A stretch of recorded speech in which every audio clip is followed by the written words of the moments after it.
Hello everyone, Douglas here, and welcome to my first YouTube video. So I thought I'd start off with a top 20 list, starting with my favorite show, Doctor Who, and all of these are purely opinioned. If there is a story that should be on this list, or you don't like on this list, that's fine, but all of these are purely opinioned. I am going to talk about spoilers. With that, let's get started. Number 20, the greatest show in the galaxy. When I first watched this story, I thought, is this going to be another weird and bizarre story like the Happiness Patrol? But to be honest, I really liked it. I really liked the beginning of the story with the rapping Ringmaster played by Rico Ross, and he is really good. I like how this story has a scared of clowns, and I can see why. And there are people that are scared of clowns. And in fact, Sophie Aldred said that she is afraid of clowns. I like how that when the 7th Doctor, played by Sylvester McCoy, and Ace are resting, I like how that woman said that nobody who's up to no good goes there. It's like when they go to the circus, no one leaves. I think it was good that the Doctor can send something evil, no good. That's another good line. I love the beautiful shot with the circus tent and the planet in the background. That was a cool shot. I like how the Doctor says to Ace that they are having a good time. But there is something evil. There. But Ace heard the scream, but not the Doctor. And she knew something was up. I really like the Chief Clown, played by Ian Whittington. And he is a really creepy character in this story. But Ian Whittington is really good in the story. I think it's very interesting that when you find out the clowns are robots in this story, and that was cool. I think the scary scene is where Ace is surrounded by clowns, including the Chief Clown. And I like what the Chief Clown says. Where did you find that earring? I like the line when he says, after her. That is great acting by Ian Whittington. A great scene that is good, that the Doctor goes into a room, and it was amazing that you find out it is a trap. I think Meg's, played by Jessica Martin, is a really good character. In part 2, we find out she is afraid of the moon, and we find out that Captain Cook, played by T.P. McKinney, betrays the Doctor and that he was next in the wane. And that was a good cliffhanger. I think Bellboy, played by Christopher Guard, we find out he created the robots. A fun fact I should say that when the Chief Clown said that Captain Cook is next, during that shot, Ian Whittington got hit in the head with a gate. I think he broke one of his teeth. I believe that's gotta hurt. I wonder how much that gate weighed. I think one of the things with this story is that Captain Cook is trying to get out of the rain, and he convinced WizKid, played by Gene Shamako, I'm sorry if I'm mispronouncing this, to go in the rain, because when you go into the rain, and if you do bad in the act, you die. I think the death of WizKid was pointless, to be honest, and he didn't get anything to do. I think the scariest cliffhanger is that we find out why Megs is afraid of the moon, because she is a werewolf, and it is so scary to see that. I think Sylvester McCoy is great as the 7th Doctor in this story, because he really does his own stunts in this story. What is cool, when we found out the family in part 4 at the circus are not real human beings. They are the Gods of Ragnarok. I'm going to say this is one of Sylvester McCoy's best stories in season 25. Like the 2nd Doctor, he lures his enemies into a false sense of security. And I love how he does these magic acts to entertain the Gods of Ragnarok. One of the best scenes is when the Doctor is walking out of the circus tent and it explodes right behind him. The greatest show in the galaxy, I think it's a really great story, and the story is written by Stephen Wyatt, and the direction by Alan Rickman is good, and I think the characters of Kingpin, played by Chris Drury, was a really good character. It almost ended up in the same fate as Shada because of an asbestos outbreak, and they had to film in the BBC car park. but it was a really good story to wrap up season 25. Number 19, The Mind Robber. I remember watching this story as a kid, and I liked this story as a kid, and I was intrigued by this story. This story does deal with fiction and fairy tales, and I think that is why this story is really intriguing, and it feels like a fantasy story than a sci-fi story. Episode 1 is written by Doctor Who script editor Derek Sharon, but the rest of the story from episodes 2 to 5 are written by Peter Lean. This story is the first one to be directed by David Maloney, and he would also direct a lot of classic Doctor Who stories, including my favorite Dalek story from the classic series, which we will get to later. Episode 1 begins where we left off from the previous story, The Dominators. We see the second Doctor played by Patrick Troughton, and Jamie played by Fraser Hines, and we see lava hitting towards the TARDIS, and inside the TARDIS we see Zoe played by Wendy Padbury. We see the Doctor is trying to get the TARDIS to take off, but it can't because the fluid links are not taking the load. We found out from the Doctor that the TARDIS has an emergency unit, but if the Doctor uses it, it would move the TARDIS out of time-space dimension and out of reality. We see Jamie forces the Doctor to attach the emergency unit to the console, and inside the console room it shakes, and we see the TARDIS engulfed in lava, and that scene is awesome. We see the shaking stops, and Zoe thinks the TARDIS lands, and the best lines Patrick Troughton delivers is, "We're nowhere." It's as simple as that. On the scanner, Jamie sees Scotland, and they did not land in Scotland, but a void. Zoe sees her home on the scanner, and I have to say, that is impressive. Zoe sees her home on the scanner again, and she opens the door, and she vanishes. Jamie tells the Doctor about this, and the Doctor believes that they were tempted to go outside. We hear a warning, and Jamie goes out to look for Zoe, and vanishes. And we hear the alarm and a sound. We see the Doctor is going to fight whatever he is fighting. We see Zoe, and then hear Jamie, and they are lost. We see the Doctor knocked out, and he hears Jamie and Zoe, and he says this in his thoughts, "No, I will fight. I will fight." And he thinks that this is another attempt to lure him out. Jamie and Zoe get a feeling that they are being watched, and we see robots in the white void. Zoe sees her home, and Jamie knows it's fake. Jamie hears bagpipes and sees Scotland, and Zoe slaps him out of it. We see Jamie and Zoe are surrounded by robots. We see the Doctor, and we hear a voice saying, "Save them." And we see the Doctor goes out of the TARDIS and sees Jamie and Zoe. We see Jamie and Zoe standing there, and they have a blanket impression, and they are followed by the robots. And we see the robots are firing at them, and he wants them back to the TARDIS.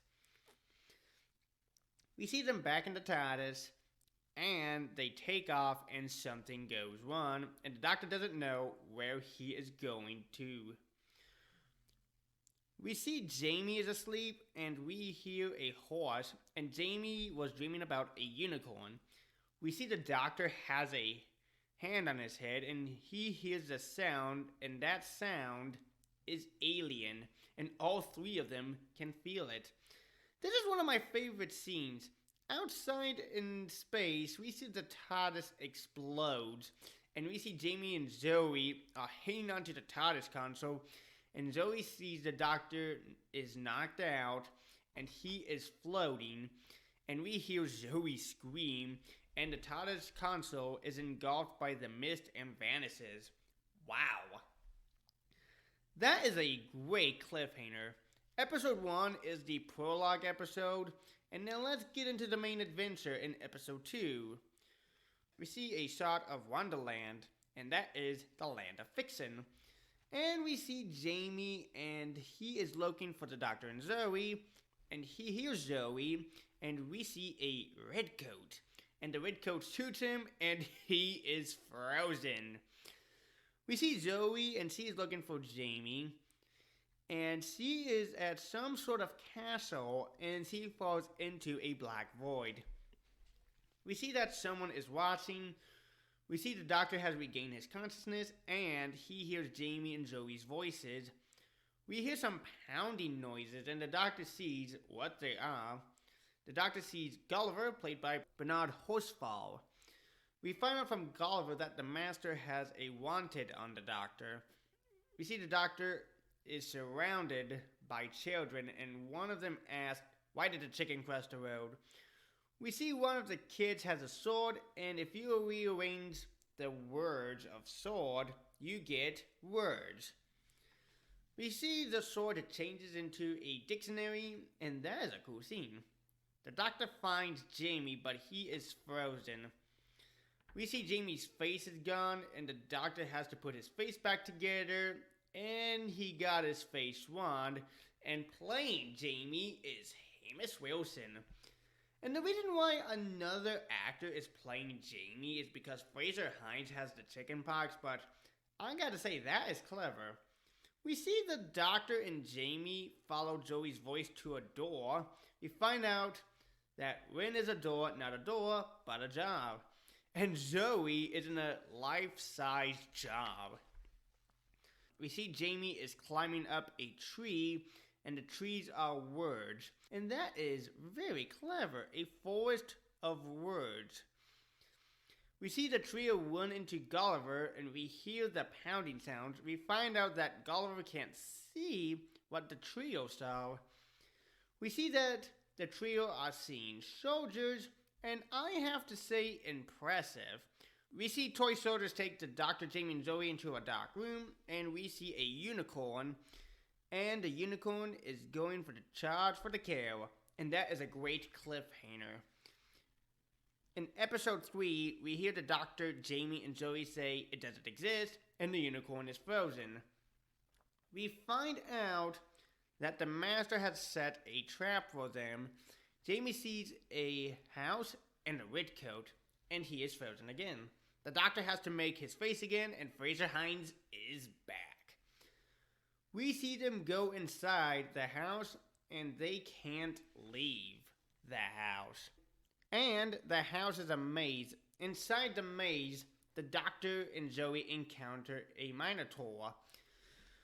We see that Jamie gets caught by one of the toy soldiers and blocks his vision. We see Jamie is outside and he escapes the toy soldier and he rock climbs. And then we see Hale and we see Rapunzel, played by Christine Pyre. I'm sorry if I'm mispronouncing this. We find out that this is not Rapunzel's castle because it looks modern. We see a machine print out a story where the Doctor and Zoe are going to face a new terror, and that new terror is Medusa. The Doctor is trying to get Zoe to say it doesn't exist, but Zoe is scared, and another great cliffhanger. In episode 4, we see Medusa becomes a statue again. We see Jamie is caught, and we see Gulliver, and we see the robots. We see the Doctor and Zoe encounters the Caucus, played by Christopher Robbie. We see Zoe fights the Caucus, and that is an awesome scene. We see the Doctor and Zoe are reunited with Jamie. We see that the Doctor wants to get captured so he can meet the Master.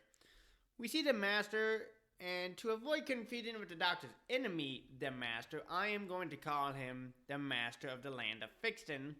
And he is played by Emerus Jones. We find out that the Master of the Land of Fiction is connected to a computer brain. We find out that the Master of the Land of Fiction wants the Doctor to take over the Land of Fiction, but the Doctor refuses. We see Jamie and Zoe are getting crushed by a giant bug, and that is an intense cliffhanger.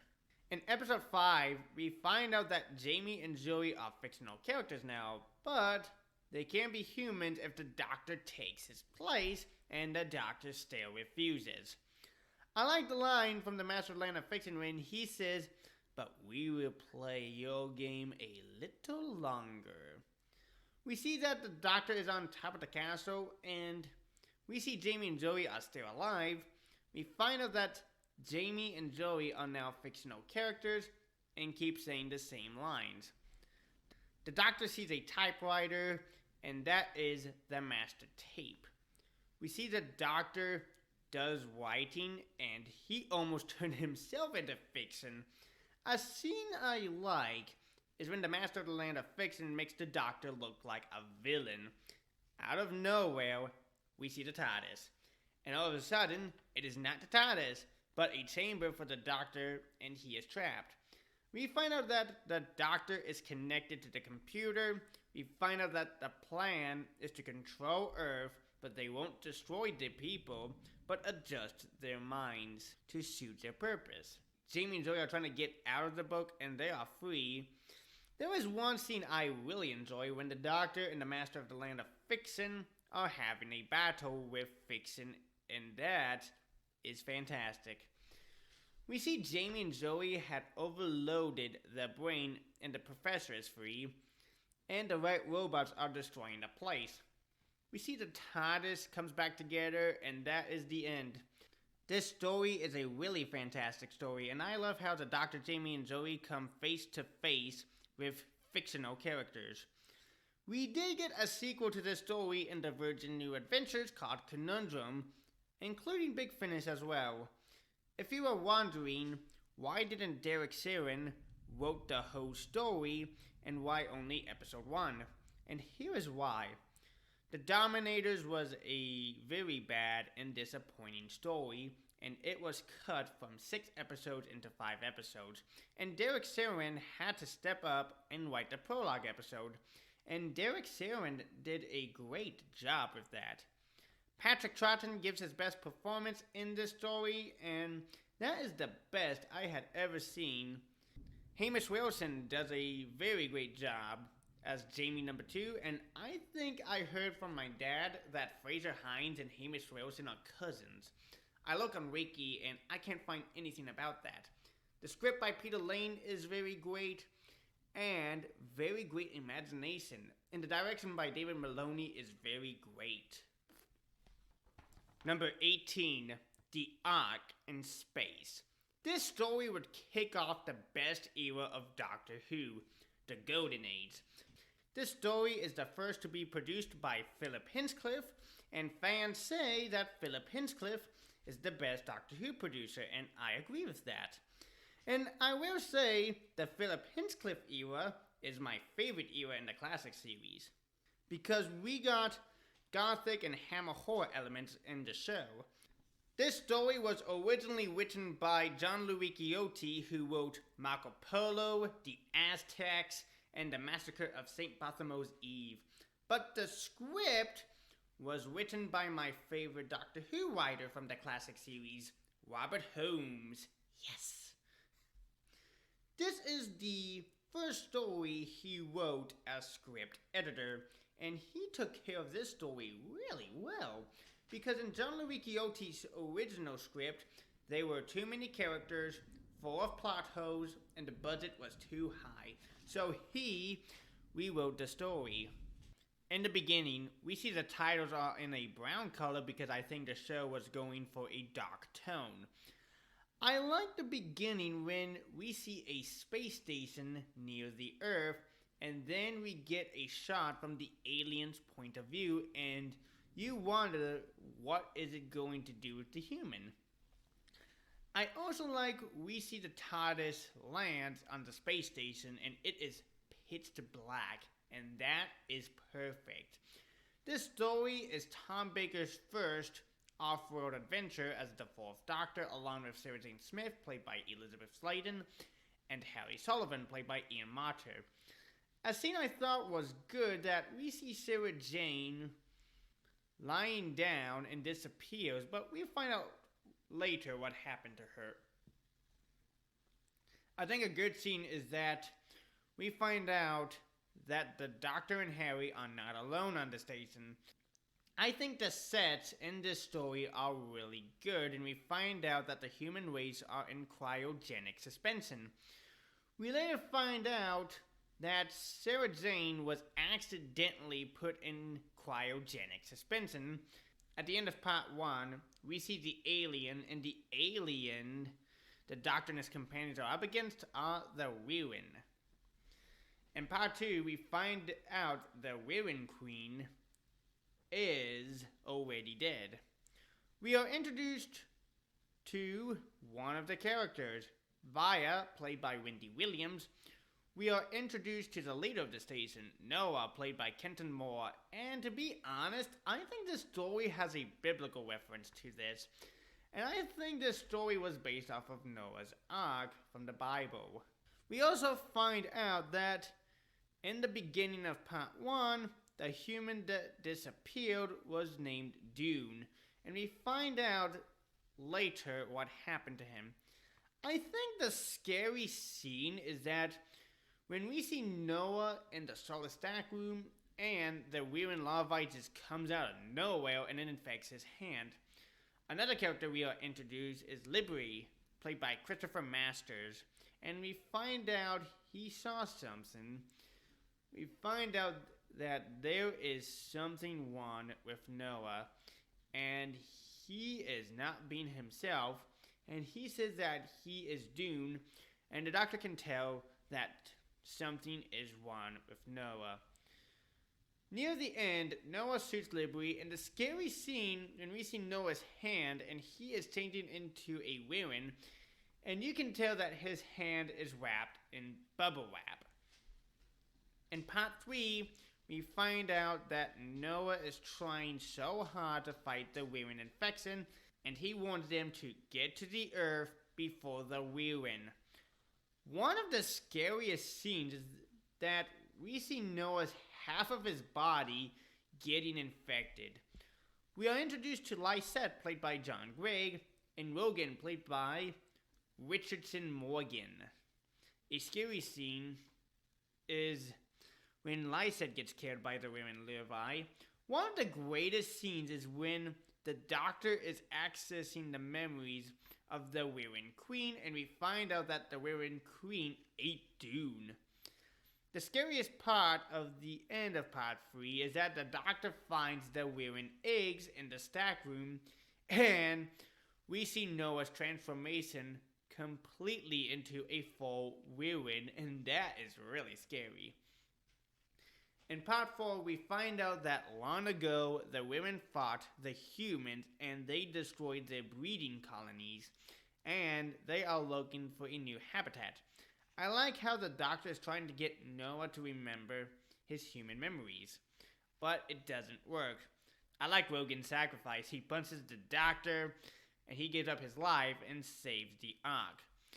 We find out that there was something good in Noah as a Wirren, and he leads the swarm into the shuttle, and it blows up. I like the ending when the Doctor leaves the TARDIS on the station, because in the next story, and the story before that, he has no TARDIS. But we will get to that later. He gives Vio a bag of jelly babies, and this story is a great way to start the Philip Hinchcliffe era. I watched a review on the Ark in Space, and he said that the movie Alien came from this Doctor Who story. The direction by Rodney Bennett is really good, and the sets are very good. Number 17, The War Machines. When I first watched this story, I really like it. And I would say this is a classic, and this is my favorite first Doctor story. This story is written by Ian Stewart Black, who wrote the previous story, The Savages. This story is the first story for Ben, played by Michael Craze, and Polly, played by Anik Wales. This story is also the last for Dodo, played by Jackie Lane. In episode 1, I like the distance shot, and we see the TARDIS land, and we see the first Doctor, played by William Hartnell, and Dodo. And the funniest scene I like is when the Doctor sees the policeman, and he puts the out of order sign on the TARDIS. I really like the setting of the story, and it takes place in 1966 contemporary London. I also like the shot of the post office tower, and that was a cool shot. Inside the post office tower, we are introduced to Polly and Professor Brett, played by John Harvey. We see the Doctor sees Wotan, and Wotan stands for Well Operating Thought Analogy, and it is the main computer that will connect to the World Wide Web. At the Inferno Club, we are introduced to Ben, who is a sailor in the Navy, and his ship accidentally left him behind. Back at the post office tower, we see Wotan has a mind of its own, and it takes over Professor Brett. I like how the Doctor suspects that something is wrong with Wotan, and we find out Major Green, played by Alan Curtis, falls under Wotan's control. Back at the Inferno Club, Dodo falls under control by Wotan. Then Professor Krypton, played by John Cater, is trying hard not to fall under control by Wotan, but he does. At the end of episode 1, we find out that Wotan speaks, and the words he says, Doctor, who is required? And I know some people say it's a continuity error, but I will give it a pass because the show is called Doctor Who. And the reason why he needs him is because of his brain. In episode 2, this is the last time we see Dodo, and the reason why is because her contract expired. We find out Wotan is planning on taking over the world by using war machines and using humans as slaves. I think a good scene is that Wotan is trying to take over the Doctor's mind but fails because the Doctor's mind is alien, not human. I like the scene that Dodo thinks the Doctor has been taken over, but he hasn't been taken over by Wotan. A cool scene I think was cool is that we see the Doctor makes Dodo fall asleep and forget everything about Wotan did to her. And this is her last scene, and it was disappointing. In the warehouse, we see the war machine completed. And I have to say, I really like the design of the war machines. And they look like computer tanks. At the end of episode 2, we see Ben face to face with a war machine. And you might think, would he survive? In episode 3, Ben survives, but Polly is under Wotan's control. One of the best scenes is that Polly sees Ben and lets him escape because there is still good in her. I like the battle when the soldiers are battling with the war machine and they are getting wiped out. At the end of episode 3, we see the Doctor stands up against the war machine, and this is the best performance from William Hartnell I have seen as the first Doctor. In episode 4, we see the people watching the news, and I can see where Russell T. Davies got that inspiration from in the new series. We also find out there is another war machine that has gone haywire. We find out Major Green is out of Wotan's control, but he doesn't remember anything about making the war machines. I like how the Doctor and the Army work together and trap the second war machine. I like how the Doctor interacts with the war machine and it's about to strike him down with its arm, and I like how he said, "Temper, temper." That was a good line. And it puts its arm down. I like how the Doctor is going to use a war machine to face Wotan. The plan is to use that war machine to destroy Wotan. We see Professor Brett is back to normal. At the end of episode 4, we hear that Dodo is going to stay in London, but Ben and Polly are traveling with the Doctor. By accident. The War Machines is a really good Doctor Who story, and it goes fast like that. The idea was based on Kit Pedler, and he would write William Hartnell's last story as the first Doctor in the 10th Planet. and he would create the Cybermen and write 5 Cybermen stories. William Hartnell only has 2 stories left in the next season. The script by Ian Stewart Black is good, and the direction by Michael Ferguson is good, and this is William Hartnell's best story. I wish we could get a sequel to this story, and I know Big Finish did in Torchwood 1, Machines, where we see Yvonne Hartman and Yanto Jones go up against Rotan, and yes, Rotan survives in the Law Machines. They do look like robots, and that is really cool. And here's the plot. Something's happened. Something's twisted its way into Torchwood 1. Something owed. Something which should have been forgotten. Wiped. Abandoned. Something which has been waiting. Something which knows how the world should be ruled. How people should be used. When humanity is threatened, Yvonne Hartman is required. I would love if they bring back Wotan in the new series, and it would be cool to see the Doctor go up against Wotan again. Number 16, Enlightenment. When I first watched this story as a kid, and I thought it was good, and I will say it's a unique Doctor Who story because we don't have monsters in this story. This story is written by British actress Barbara Clegg, and some people might remember her as Nurse Jo Buckley in the hospital soap opera Emergency Ward 10, and she was a writer on Coronation Street. This story is the last story of the Black Guardian trilogy, and this is my favorite story out of the Black Guardian trilogy. In part 1, we see the 5th Doctor, played by Peter Davison, Tegan, played by Janet Fielding, and Turlough, played by Mark Strickson, and they are in the TARDIS, and it's powered down. And Tegan and Turlough are playing chess, and the Doctor is repairing the TARDIS. Then the Doctor hears a voice, and it's the White Guardian, played by Cyril Luckham, and he is giving them a warning and coordinates. And we see the Black Guardian, played by Valentine Dio, and he wants the Doctor dead. The TARDIS lands in a cargo hold, and they are on a sailing ship.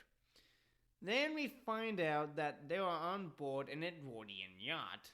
And you might think, is this going to be a cruise that goes on? I like how the Doctor is talking to the sailors and they can't remember a thing. We are introduced to Mariner, played by Christopher Brown, and he has an interest with Tegan.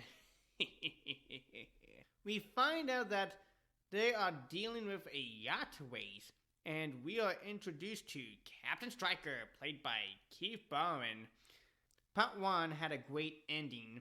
We find out that there is technology on board, and the greatest scene is that we are not dealing with boats on the sea, we are dealing with boats in space, and that is awesome. In part 2, we find out Tegan's cabin is filled with her memories, and the reason why it has her memories is because when you look into the creature's eyes, they can read your mind, and I thought that was awesome. And we find out the creatures are the Eternals, and they look like humans. We find out the Eternals need human minds because they don't have imagination. An intense scene is when the Black Guardian strangles Turlough because he failed a lot in the trilogy to kill the Doctor. We find out the Eternals made the TARDIS disappear, so they can't leave. We find out that the prize is Enlightenment, and Enlightenment is the prize is to know all things. I like the shot when the Doctor, Tegan, Turlough, and Mariner are on deck with spacesuits.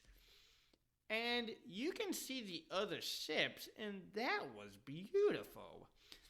A great cliffhanger is when the Black Guardian is threatening Turlough, and he's about to jump overboard. In part 3, he jumps overboard and floats in space. but is rescued by another ship on the Buccaneer. We are introduced to Captain Rack, played by Linda Burren. We find out that Captain Rack exploded the ship, but we will find out later how she did it. I think the coolest scene is when Turlo enters the chamber, and on the floor, we can see space, but it has a shield around it.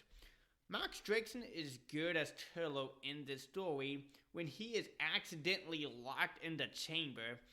He was about to be sucked into space, but the Doctor saves him. We find out Captain Rack uses that chamber to destroy the other ships, but uses the clasp as explosives. In part 4, the Doctor gets captured and Captain Rack puts a jewel in Tegan's tiara. I like the scene on the Buccaneer when they are about to make someone walk the plank and they disappear. And that was cool.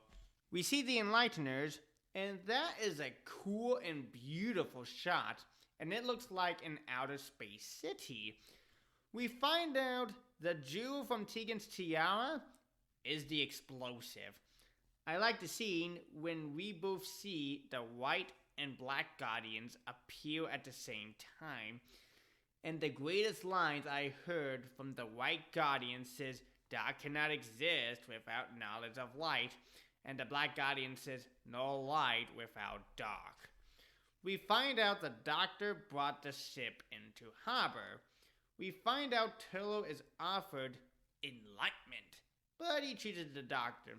We hear the white Guardian says that the black Guardian will come back for a third time, but it never happens.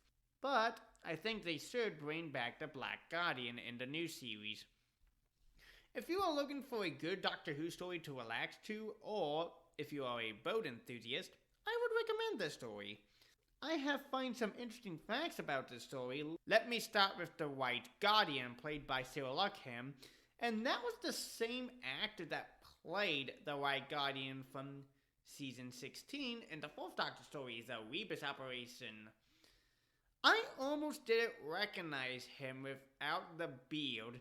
Same thing with the Black Guardian, played by Valentine Dio.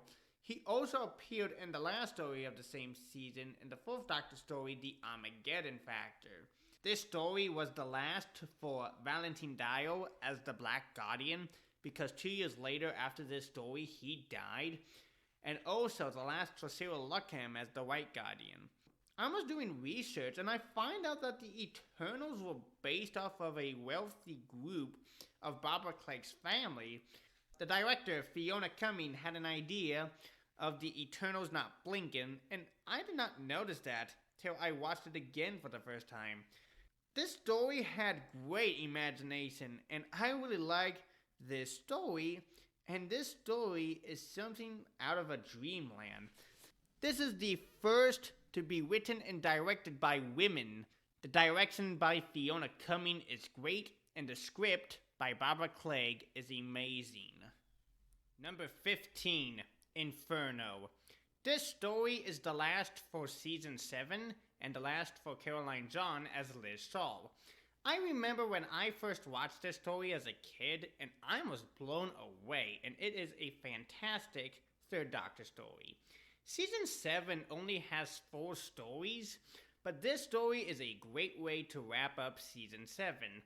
This story is written by Don Houghton, who is a personal friend of Doctor Who script editor Terrence Dicks. This story is directed by Douglas Camfield, but he only directs episodes 1 and 2 because during production of this story, Douglas Camfield had a minor heart attack. Doctor Who producer Barry Letts directs episodes 3 to 7, and he followed Douglas Camfield's notes. This story is the last to have 7 episodes, and some stories in John Pertwee's era and Tom Baker's era would have 4 or 5 or 6 episodes. In episode 1, I like the opening. We see lava exploding, and we see the title of the story. We see the 3rd Doctor, played by John Pertwee, and we see him driving his car, Bessie. and he is at a drilling project. We see a repairman go inside the drilling project, and we are introduced to Sir Keith Gold, played by Christopher Benjamin. And Doctor Who fans know who he is because he played Henry Gordon Jargo in the 4th Doctor story, The Talons of Rin Cheyenne, 7 years later in 1977. We are introduced to Professor Starman, played by Olaf Pooley, and he is also famous in America. He played Dr. Stanley Shirkin in LA Law and Cleric in Star Trek Voyager. And Petra Williams, played by Celia Doon, who is the wife of Douglas Camfield. We see the repairman working on the drill, and we see green goo, and he touches it. We see the repairman walks out, and something is not right, and he changes into a Plymord. And this story, you don't know what they are, and I had to look on Wiki for this information. We see the Brigadier, played by Nicholas Courtney, and Sergeant Benton, played by John Levine. We find out that this drilling project is that they are drilling to the Earth's crust. We are introduced to Greg Sutton, played by Derek Newick. A scene I like is when we see the Doctor uses his sonic screwdriver as a garage door opener, and in there is the TARDIS console, and we see Liz Shaw. In the second Doctor's last story, The War Games, the Doctor is exiled to Earth, and he is trying to get his TARDIS console working. We see the Doctor is trying to get the TARDIS console power, but the Plymode gives it full power, and we see the Doctor disappears, and he is trapped in a void. We see Liz cuts the power, and the Doctor is back. We hear the alarm go off, and something is wrong with the drill head. We find out there has been a nuclear power surge. In episode 2, the Doctor and the Brigadier encounter the Plymord. We see Private Riot shoots the Plymord, and the Plymord attacks him. And we see the Doctor slows the power down, and the Plymord is dead. In a Doctor Who podcast I listened to called The Secrets of Doctor Who, when you see the Doctor and the Brigadier on top of the coolant towers, and John Pertwee was terrified of heights, but he was a trooper and dealt with it. The Doctor believes that this is connected to Krakatoa. The Doctor sees Private Riot, and he is now a Plymord, and he tries to kill the Doctor by swinging his gun at the Doctor, and he falls to his death.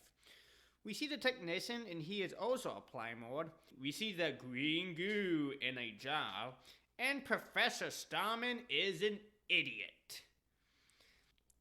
I like the line when the Doctor says this to Professor Starman, that you sure are a nitwit. And that is the best Third Doctor line. We see the green goo is trying to break out, and Professor Starman does something stupid, and he touches it without protection. The Doctor tells Professor Starman to shut down the drilling, and he is still a nitwit. We see Professor Starman is sabotaging some stuff.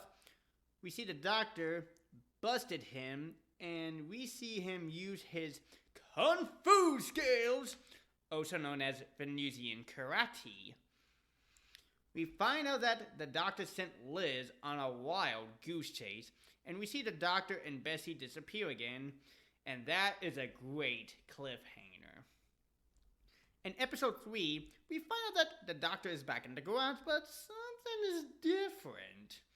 And the Doctor believes that he is still on the same Earth. We see soldiers shoot at the Doctor, and he thinks the unit soldiers have gone mad. We see the soldiers are chasing the Doctor, and that is a great car chase scene.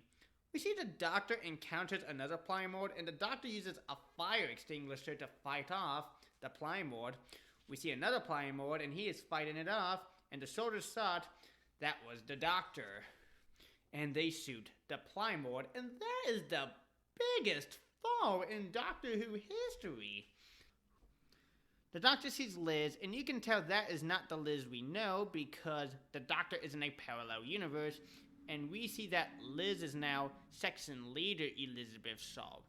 We see the Doctor is taken, and we see Brigadier's parallel self, and he is the Brigade Leader. Hail Hydra. And he is wearing an eye patch. Another thing from the sequence of Doctor Who, when they did that scene when Nicholas Courtney was sitting down and wearing that eye patch, and everyone was wearing an eye patch on set because he thought he would laugh, but no, he didn't. Oh well, that failed. And here's the shocking part. In the wedding of River Song, remember when everyone was wearing the eye patch to see the silence? That was a tribute to Nicholas Courtney, who died in 2011, so that was shocking to find that out. We find out that the drilling project in the parallel world is advanced. And we also find out that Starman is the director of the project, and Sir Keith Gold died in a motor accident 24 hours ago. We find out that Director Starman is also infected. We find out that Britain is now a republic, and the royal family were executed. We find out that RSF stands for Republic Security Force. I like the scene when you hear the alarm go off and we see the Doctor uses the peace sign and attacks Platoon Underleader Benton. A great cliffhanger is that we see Benton is about to shoot the Doctor and everyone in the parallel world is evil. In episode 4, we see the Doctor repairs the computer. We see that Director Starman is still the same nitwit. We see the parallel Greg Sutton believes the Doctor. We see the Brigade Leader and Elizabeth interrogate the Doctor, and that is an intense scene.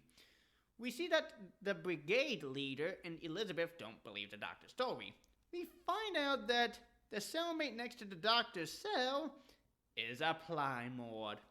Back in our universe, we see that Sir Keith has to go to London to see the Minister.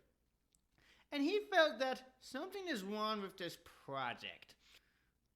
Back in the parallel universe, we see the RSF soldier gets attacked, and we see it bends the bars to get to the Doctor. But the Doctor escapes. We find out from Greg number 2 that something is also wrong with this project. We see that it's too late to stop the countdown, and they reach the Earth's crust.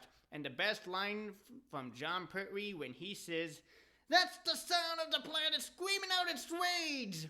And we see Starman is about to shoot the Doctor, and that is another great cliffhanger.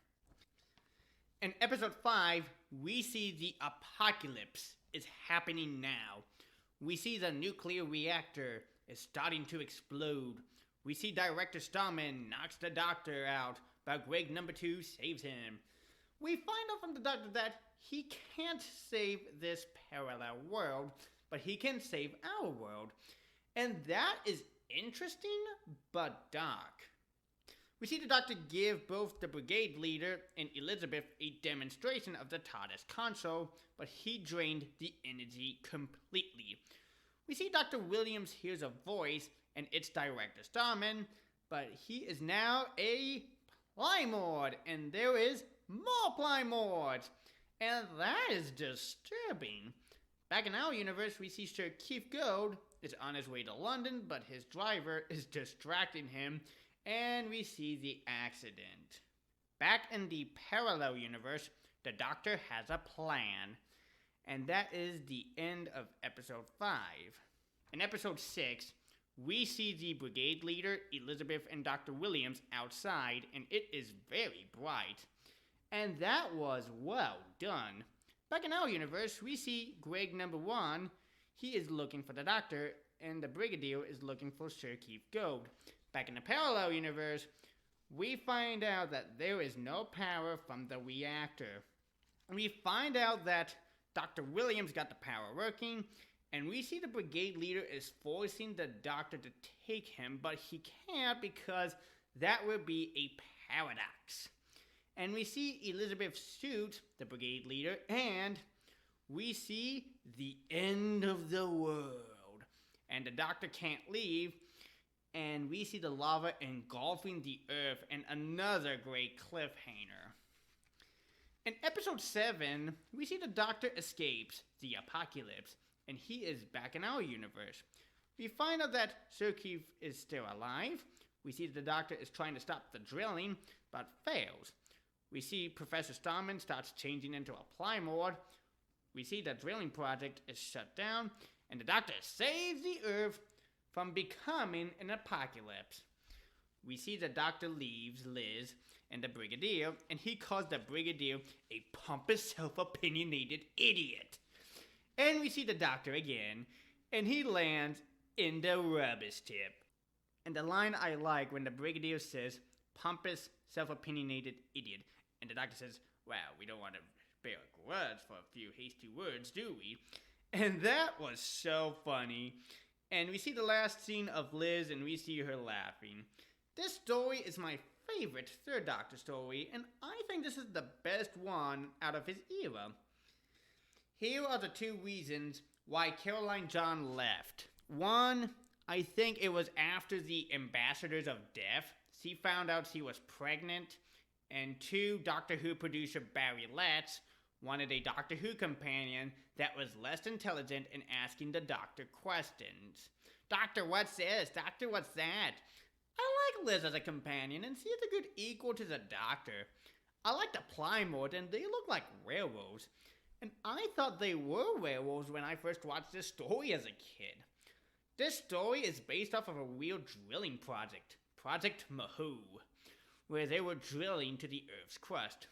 This story is the last time we see the TARDIS console that was used by William Hartnell, and it looks worn out. The parallel world was an excellent plot twist. And how many parallel worlds do we have in Doctor Who? Because we had one in Rise of the Cybermen and Age of Steel. The cast is really great. John Pertwee is on top form as the Third Doctor. Caroline John is really great in this story, and Nicholas Courtney is very awesome as a bad guy in this story. The music was actually stock music, but it fits because Douglas Camfield didn't commission anyone to do the music. The script by Don Houghton is fantastic, and the direction by Douglas Camfield and Barry Letts is fantastic. Number 14, Horror of Fain Rock. The season 15 opening story. I remember when I was a kid, my dad and I would go to Best Buy and buy Doctor Who stories. Oh man, that was some good times. And the story I picked out as a kid was Horror of Fain Rock. I remember my dad told me that this might be a scary one, and being me was like, oh, I should watch this.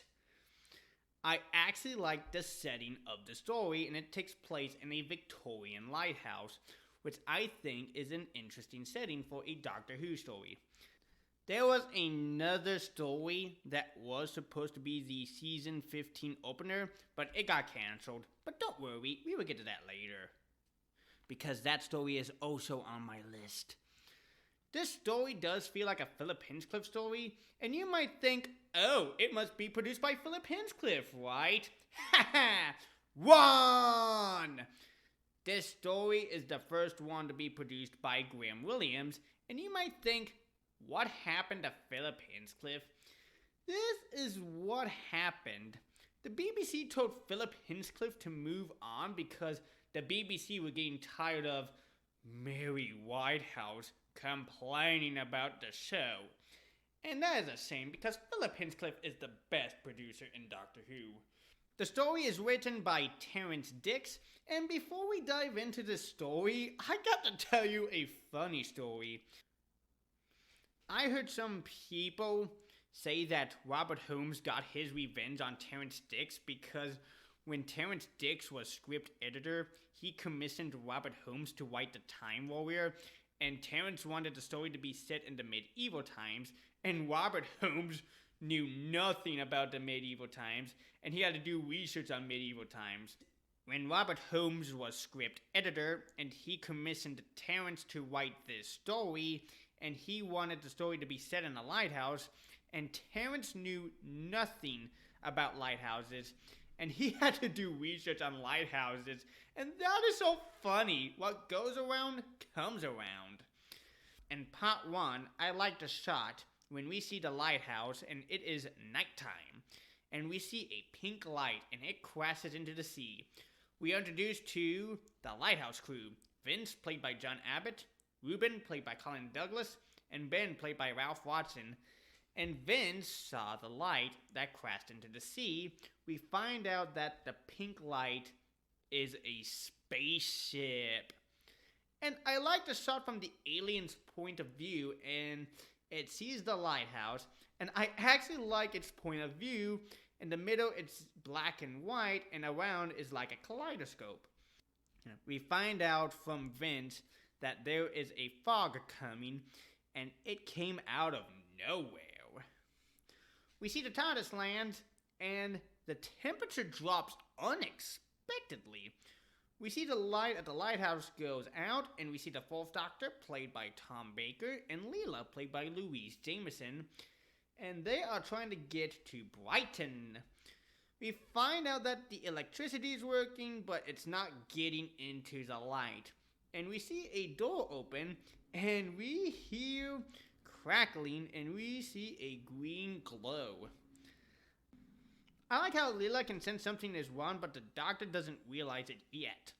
The light goes out again, and Ben sees the alien and kills him, but Vince and Reuben don't hear him because of the foghorn. The Doctor and Leela arrive at the lighthouse and meets Vince. The Doctor finds out that Ben is dead, but something killed him, and Reuben thinks the Doctor and Leela are spies and killed Ben. We find out that Ben's body had disappeared, and then the Doctor sees a light, and the Doctor and Reuben see a steam yacht, and the boat is about to strike the rocks. But it's too late and crashes into the rocks. In part 2, the steam yacht crashes, and the Doctor, Reuben, and Vince have to rescue the survivors, and Leela is left behind at the lighthouse when the Doctor is getting the rope and he gets an electric shock. I like the scene when Leela notices something, and that is the alien we are dealing with, but we find out what that alien is later. We are introduced to the survivors: Lord Palmerdale, played by Sean Caffrey, Adelaide, played by Annette Willett, and Colonel Skinsale, played by Alan Rao. I like how Reuben warns the Doctor and Leela about the Beast of Feign Rock. We are introduced to Harker, the captain of the boat, and we see that he is dragging Ben's body, and we find out that the alien did an autopsy on Ben's body and study how the body works. We find out that the fog and temperature drop is not freak weather. It's the alien trying to isolate them all. I like how Leela can sense the Doctor is afraid and tells him to not be afraid. We find out that Lord Palmerdale has illegal information, and he's trying to make money off of it through the stock market. And I would say this, that Lord Palmerdale is a jerk. I like how the Doctor delivers the news in a dark sense of humor, and he says, "Gentlemen, I got news for you. This lighthouse is under attack, and by morning, we might all be dead." And he just smiles at that, and that is the grimmest but funniest way to deliver the news. At the end of part 2, Reuben is in the boiler room, and he goes outside to get more coal, and then a scream. In part 3, we see Harker goes down to the boiler room, but the Doctor and Leela left, and Harker sees Reuben, and he looks like he saw something, but isn't shocked. We see the Doctor is trying to get Reuben to open the door, but we see him glowing green, and you are thinking that the alien killed Ruben, and the alien is disguising himself as Ruben, and that is correct. But the Doctor, Leela, and the other people don't know that. We see Lord Palmerdale pays Vince £50, and that is $70 in the United States. We see the alien climbs the wall, and Lord Palmerdale notices the green glow, and he is killed and falls off the building. Vince finds out that Lord Palmerdale has disappeared, and he burns the £50 because everyone would think that he did it. I think the funniest part is when Leela slaps Adelaide, and the reason why she did that because Leela is a warrior, and she is brave, but Adelaide is the anti-Leela in this story. We find out that Colonel Skinsale followed Lord Palmerdale, and we find out that he wrecked the telegraph, and that is not good, and he put everyone's lives in danger. We see Harker sees Ruben, and he has that creepy smile, and we find out that the foghorn is not working because it needs boiler pressure. We find out that Harker is dead, and then we find out that the real Ruben is dead. And we find out that the Doctor made a terrible mistake. Instead of locking the enemy out, he locked it in with everybody. Oh no. In part 4, we see Ruben is up in the light tower and Vince is killed. We find out that the alien has a power relay and is sending a distress signal. The Doctor actually finds the transmitter, and later Adelaide is killed. We see the alien changes back to its original shape, and we find out that the alien is a Mutant. And the Mutants were mentioned in 2 Doctor Who stories. The Time Warrior by Robert Holmes, and The Centauran Experiment by Bob Baker and Dave Martin. We find out from Colonel Skinsale that Lord Palmerdale has diamonds for insurance, and they are going to use the lighthouse and diamonds to destroy the Mutant mothership. We see that Colonel Skinsale got the diamonds, but later he is killed. Then we see the Mutant mothership, and the Doctor destroys the mothership. Leela sees the explosion, and she tells the Doctor to kill her because she got blinded, and we see her eye color changes to blue, and here is the reason behind that.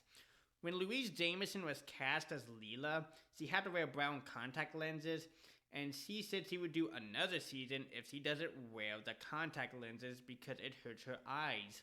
So I thought that was a nice touch. And you can tell there is a difference between Philip Hinchcliffe and Graham Williams. I liked the end when the Doctor quotes Wilfred Gibson's The Ballad of Flernen Isle, and I thought that was a nice way to end the story.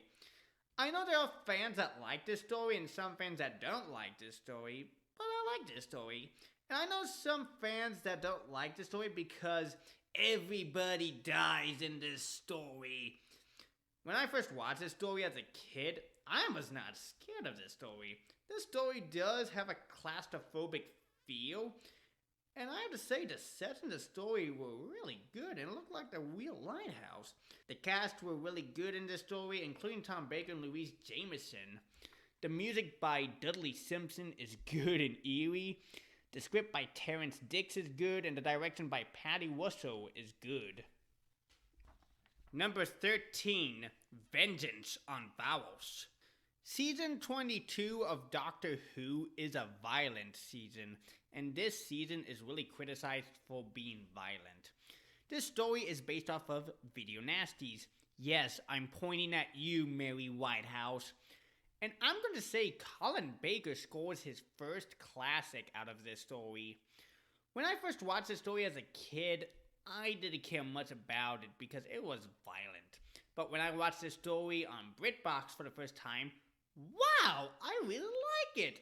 And this story is the first one to be written by Philip Martin.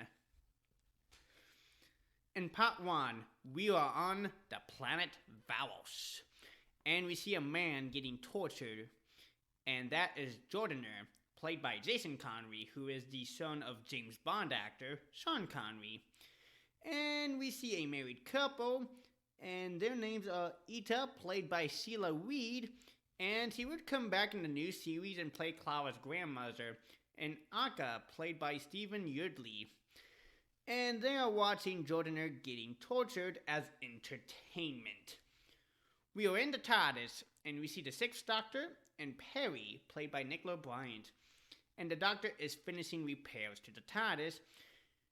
We see Sale, played by Nabil Saban, and the Governor, played by Martin Jarvis. And they are discussing about Zyton 7. Back in the TARDIS stops working, and it is stranded in space. I like the Doctor's line when he says this to Perry: "You can spend your life in the TARDIS and die.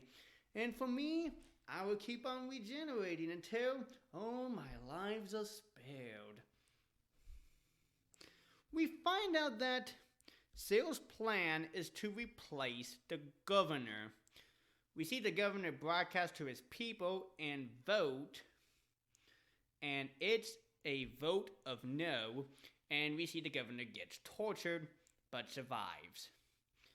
We see the TARDIS column move, and the Doctor might know what is wrong with the TARDIS. We see the TARDIS is moving again, and it is on its way to Australia. Oh, I mean Vowels, because the TARDIS needs Zyton 7. We see Jordana is about to be executed. We see the TARDIS lands. We see the god shoots the TARDIS. We see the Doctor rescue Jordana and frees him. We see a hand, and it's Jordana's wife, Ariat, played by Geraldine Alexander, and they are hiding. We see the Doctor and the group are in the purple zone, and we see a giant fly, and it is an illusion. We see the Doctor and group encounter a monster, but it's green lights. We find out that the TARDIS has been taken. We find out that Sale has taken the TARDIS. We see Perry, Jordana, and Ariat have gotten separated with the Doctor, and all three of them got captured. We see the Doctor gets trapped, and the Doctor sees a desert. We see the Doctor is getting hot and starts seeing Perry, and she says, "Drink, Doctor," and the Doctor says, "Perry?" And we see him dropped dead, and the ending is great when the Governor says, "Cut it there now." And that is the end of part 1, and that is a great cliffhanger. In part 2, we see the Doctor is about to be thrown into an acid bath. We find out that the Doctor is still alive. We see the Doctor stutters the gods, and one of them falls into an acid bath, and one god is trying to kill the Doctor, and he is defending himself. But the other god pulls the god in, and the Doctor has another good line when he says, "Forgive me if I don't join you." We see Sale orders them to put Perry into the reshapement chamber to be changed into something. We see the Doctor and Jordana are about to be hanged, and we find out that the hanging was staged. We find out that no one would broadcast a real hanging. We see Perry is getting changed into a bird. We see Perry's full transformation as a bird, and Eric's transformation as a reptile. We find out why Quillen wears a mask, and he is scarred. We see the Doctor uses a gun and destroys the controls. We see Perry and Eric return to normal. We see Arik cheated by voting twice to kill the Governor, but the god saves him. We find out that Sale's invasion of Vowels is cancelled. We see the Doctor and Perry leave Vowels, and I love his exit when he says, "Now you see me," and walks out. We see that nasty entertainment has ended, and that is the end. This story is really good, and this story is one of Colin Baker's best stories in classic Who. This story not only set off Mary Whitehouse, but a lot of people as well. When this story was broadcast in the UK, it was in a 2-part 45-minute format, but in the US, it was broadcast in 4-part 25-minute format. Doctor Who fans say that this is the hallmark of the Colin Baker era. Colin Baker gives his best performance in the story, and Nicola Bryant as Perry gives her best performance in this story as well. And they are a good team. Nabil Shaban as Cyril is really fantastic, and he is a great villain in this story. The music by Jonathan Gibbs is good, the script by Philip Martin, and the direction by Ron Jones is great. Number 12, The Web of Fear. I actually remember when I was in high school, the BBC announced that they found 2 lost Doctor Who stories. The first one is The Enemy of the World, and the second one is The Web of Fear. And I will say it is the scariest second Doctor story. It has to be. When I first watched this story, it was 2014. I was a junior in high school. I watched this story on iTunes, and I had goosebumps. I had a chill go down through my spine, and I was on the edge of my seat. All 5 episodes survived, but episode 3 is still missing. This story is a sequel to The Abominable Snowmen, which was also a part of the same season. If I was watching The Abominable Snowmen back in 1967, I would say, we're not getting a sequel to this story. But we did. Be advised, episode 3 is reconstructed by using telesnaps, and this story is the first story for Brigadier Lethbridge Stewart. Well, Colonel Lethbridge Stewart. This story is written by Mervyn Heisman and Henry Lincoln. Episode 1 begins where the Enemy of the World left off. We see the second Doctor, played by Patrick Troughton, Victoria, played by Deborah Watling, and Jamie, played by Fraser Hines. And they are about to be shucked off into space. But Jamie manages to close the doors. We are on Earth, at a museum, and we see a robot Yeti, but it's not alive yet. And then we see Professor Travers, played by Jack Watling, who is the father of Deborah Watling. And this story takes place 40 years later after The Abominable Snowmen. And Jack Watling, when he did this story, he wasn't that old. He was somewhere in his 30s or 40s when he did this story. We are introduced to Anne Travers, played by Tina Packer. And Professor Travers is in trouble. We find out that he reactivated the control sphere and it disappeared, but we will find out soon what happened to it. We find out that Professor Travers wants the Yeti back, but Julia Silverstein won't let him take the Yeti. But there is a consequence for that. Then we see the control sphere hovering over the window, and every time when I see that scene, I go like, uh-oh. Then the scariest scene is when the Yeti is reactivated, and we see its new design, and it has glowing eyes, and every time when I see that scene, I go like, oh no! And then the Yeti kills Silverstein. Back at the TARDIS, Jamie sees that the light is flashing, but the Doctor doesn't believe him, and then Victoria sees it, and now the Doctor believes them, and they are stranded in space. The coolest scene I like is when the TARDIS gets engulfed in web, and that is cool, and the Doctor thinks that someone or something is holding them. We are back on Earth, and we are introduced to Charlie, played by John Willison, and Captain Knight, played by Ralph Watson, who played Ben in Horror of Fain Whack.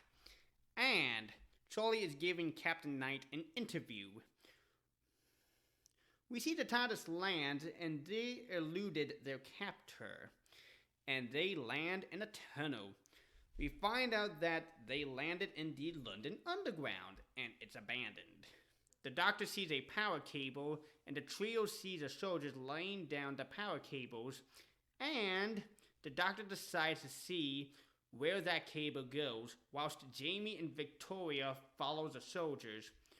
We are introduced to one of the soldiers, Sergeant Staff Arnold, played by Jack Wogler, along with two soldiers.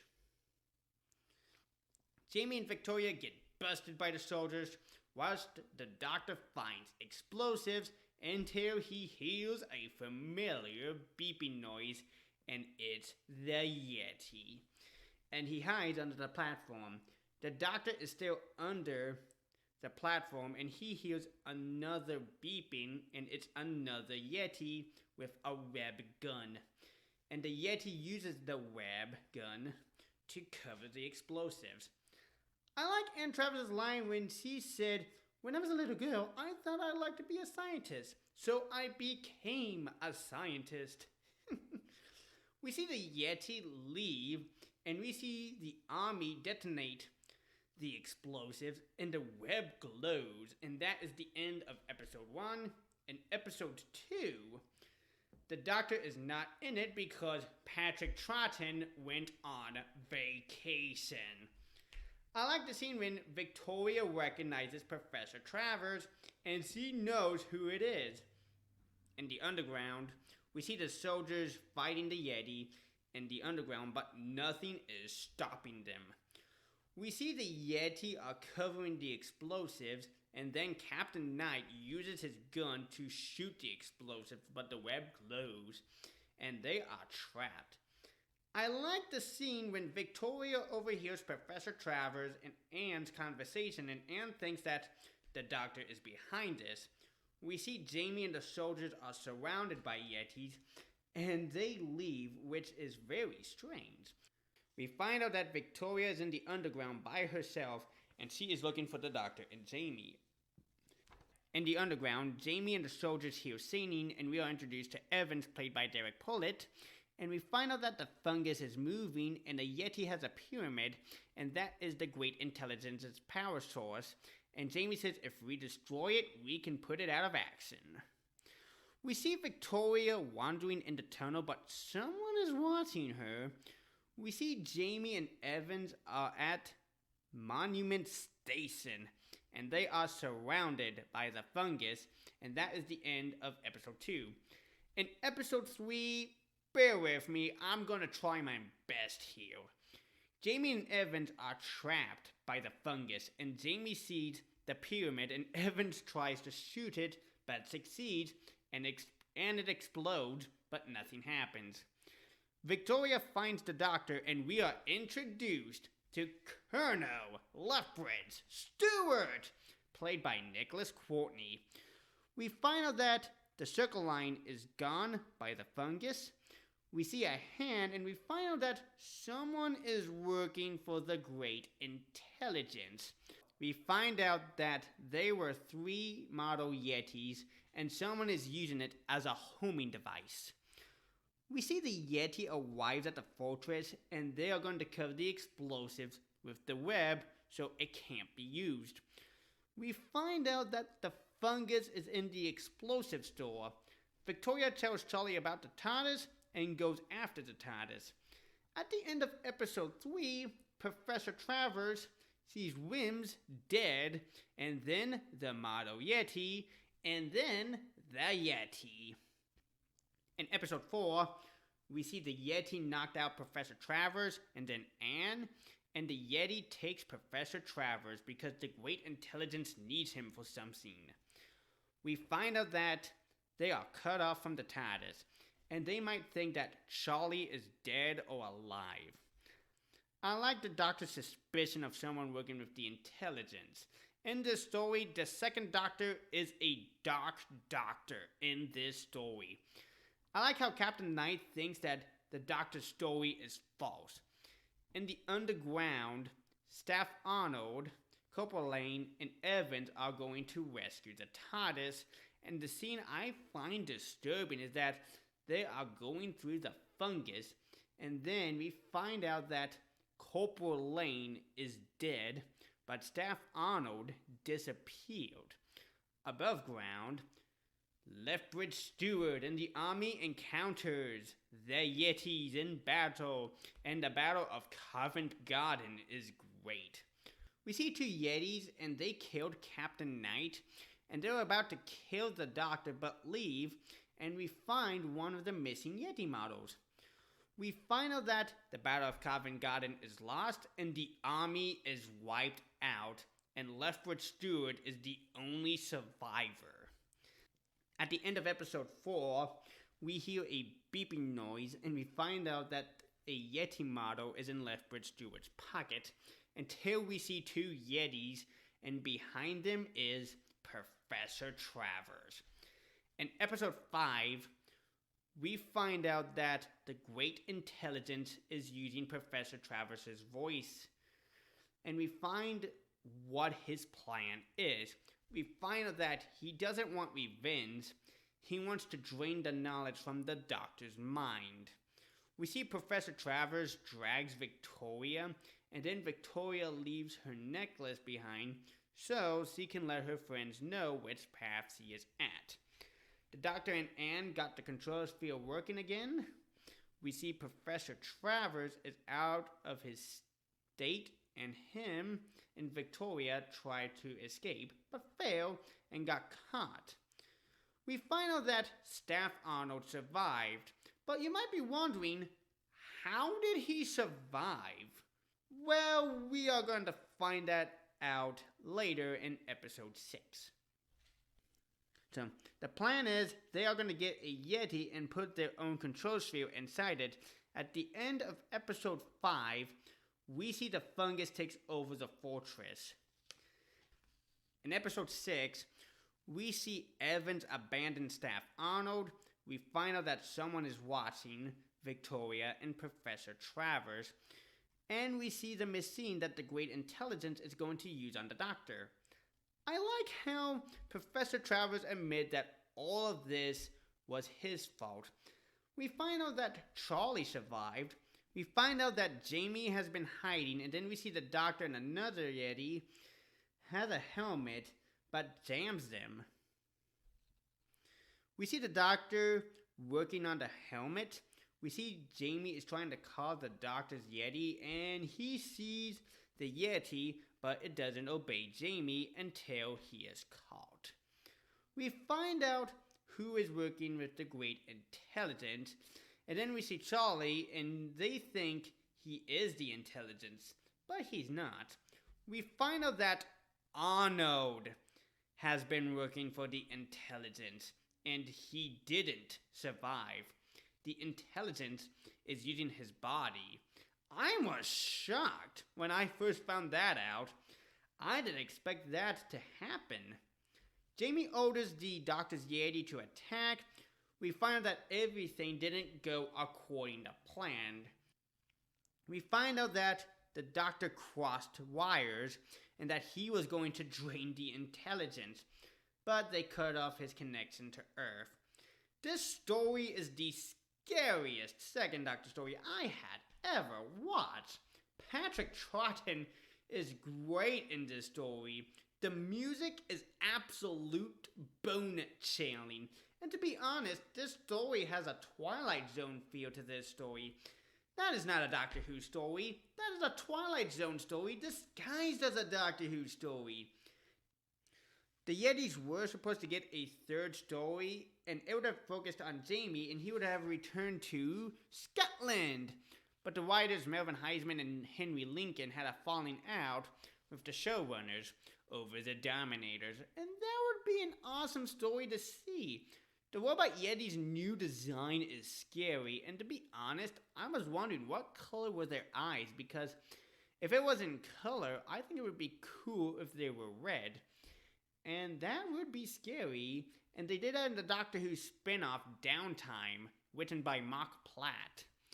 The sets are really great in this story, and they asked the people in charge of the London Underground if they could film there, and they said nope. And they built their own London Underground sets, and they got sued because they thought they were filming in the real London Underground without permission.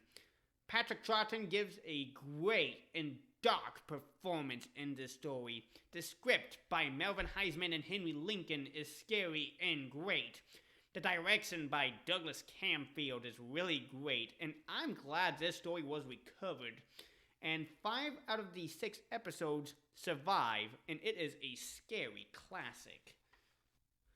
Number 11, The Green Death.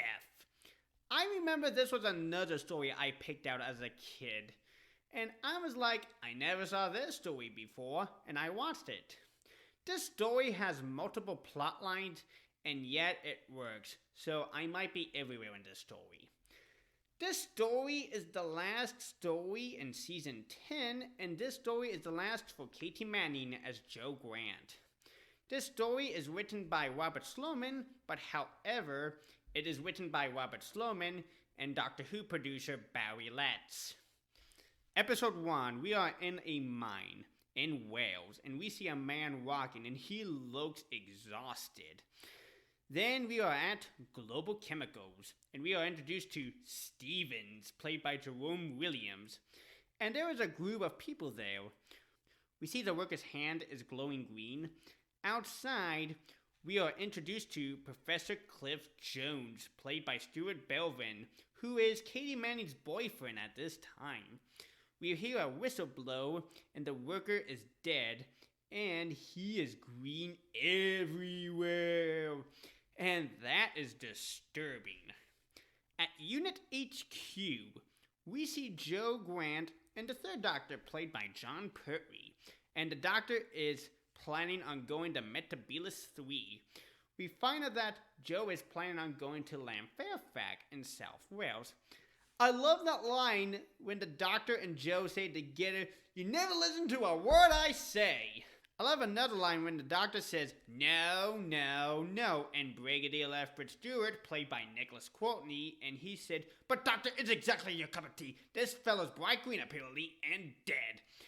The Doctor tells him to do your duty, and that is a good line.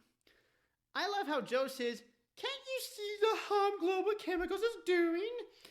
And the Brigadier replies saying, "Cheap petrol and lots of it. Exactly what the world needs." I like the line that Jo says that Professor Jones reminds her as a younger version of the Doctor. I like how the Doctor says the Fledgling flies the coop and he leaves to Metebelis 3. I like the Brigadier says when he is dropping off Jo, "The Doctors know better, gallivanting off to a pleasant joint at a time like this." And that is a great reference to the Season 10 opening story. We see the TARDIS lands on Metebelis 3, and it doesn't go well.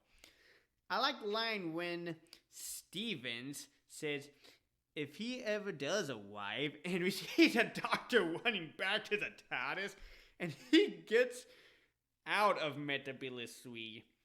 We see the Doctor is back on Earth, and he is on his way to Llanfairpwllgwyngyllgogerychwraig. We find out that Stevens wants nobody go down the mine, and to be honest, he is hiding something. We see Stevens put on some headphones. We see that Jo and Brett go down the mine, but the brake is not working, and that is the end of episode 1. In episode 2, we see the Doctor put a rod in the wheel to try and stop the lift, and it works. We are introduced to Boss, voiced by John Durf, and he is a computer who is in charge of Global Chemicals. We find out the lift has been sabotaged. One of the scenes I like from this story is that we see Professor Jones is doing an environmental protest, and we find out that it is a distraction so the Doctor can use a cherry picker to break into Global Chemicals to see if there is cutting equipment. Another great scene is when the Doctor uses his kung fu skills to take out the security guards. We find out that Global Chemicals doesn't have cutting equipment, which is very suspicious. We find out that Jo and Brett find some green slime, and Brett touches it, and he's infected. We see the Doctor is reunited with Joe, and the Doctor sees that the green slime has mutated the maggots. And they are big and oh so poisonous. At the end of episode 2, the tunnel collapses, the Doctor and Joe are trapped, and they are surrounded by maggots. When we got to the end credits, I never understood why the diamond was upside down. In episode 3, we see the Doctor and Joe had to go through the green slime with a minecart. I love the Brigadiers and Steven's showdown. The Brigadier says, "I got friends in high places," and Stevens say, "So have I. Get me the Minister of Ecology." We see that the Doctor picks up a maggot egg, and they are big. We see that the Doctor and Joe are in a waste pipe, and Phil is going to try and kill them, but Egan saves them. We find out that the green slime is crude oil. One of the disturbing scenes is when Stevens is trying to possess him, but fails. Then he commits suicide. We see the egg hatch, and the maggot is out, and Joe doesn't see it, and that is a good cliffhanger. In episode 4, we see Stevens' man, but the maggot attacks him. We find out that the Brigadier has an inside man at Global Chemicals, and it's Captain Mike Yates, played by Richard Franklin. We see that Unit has sealed the mine, and the line I like from the Brigadier is, "We'll see no more of those creepy crawlies. You mark my words." And everyone is looking at him, and his words bite him back. John Pertwee is having a blast with this story, and he's disguised as the Milkman, now a maid. The Doctor goes to the basement, and he hears a voice, and he meets with the boss. And the line I like from the boss when he says, "I am the boss. I'm all around you." Exactly.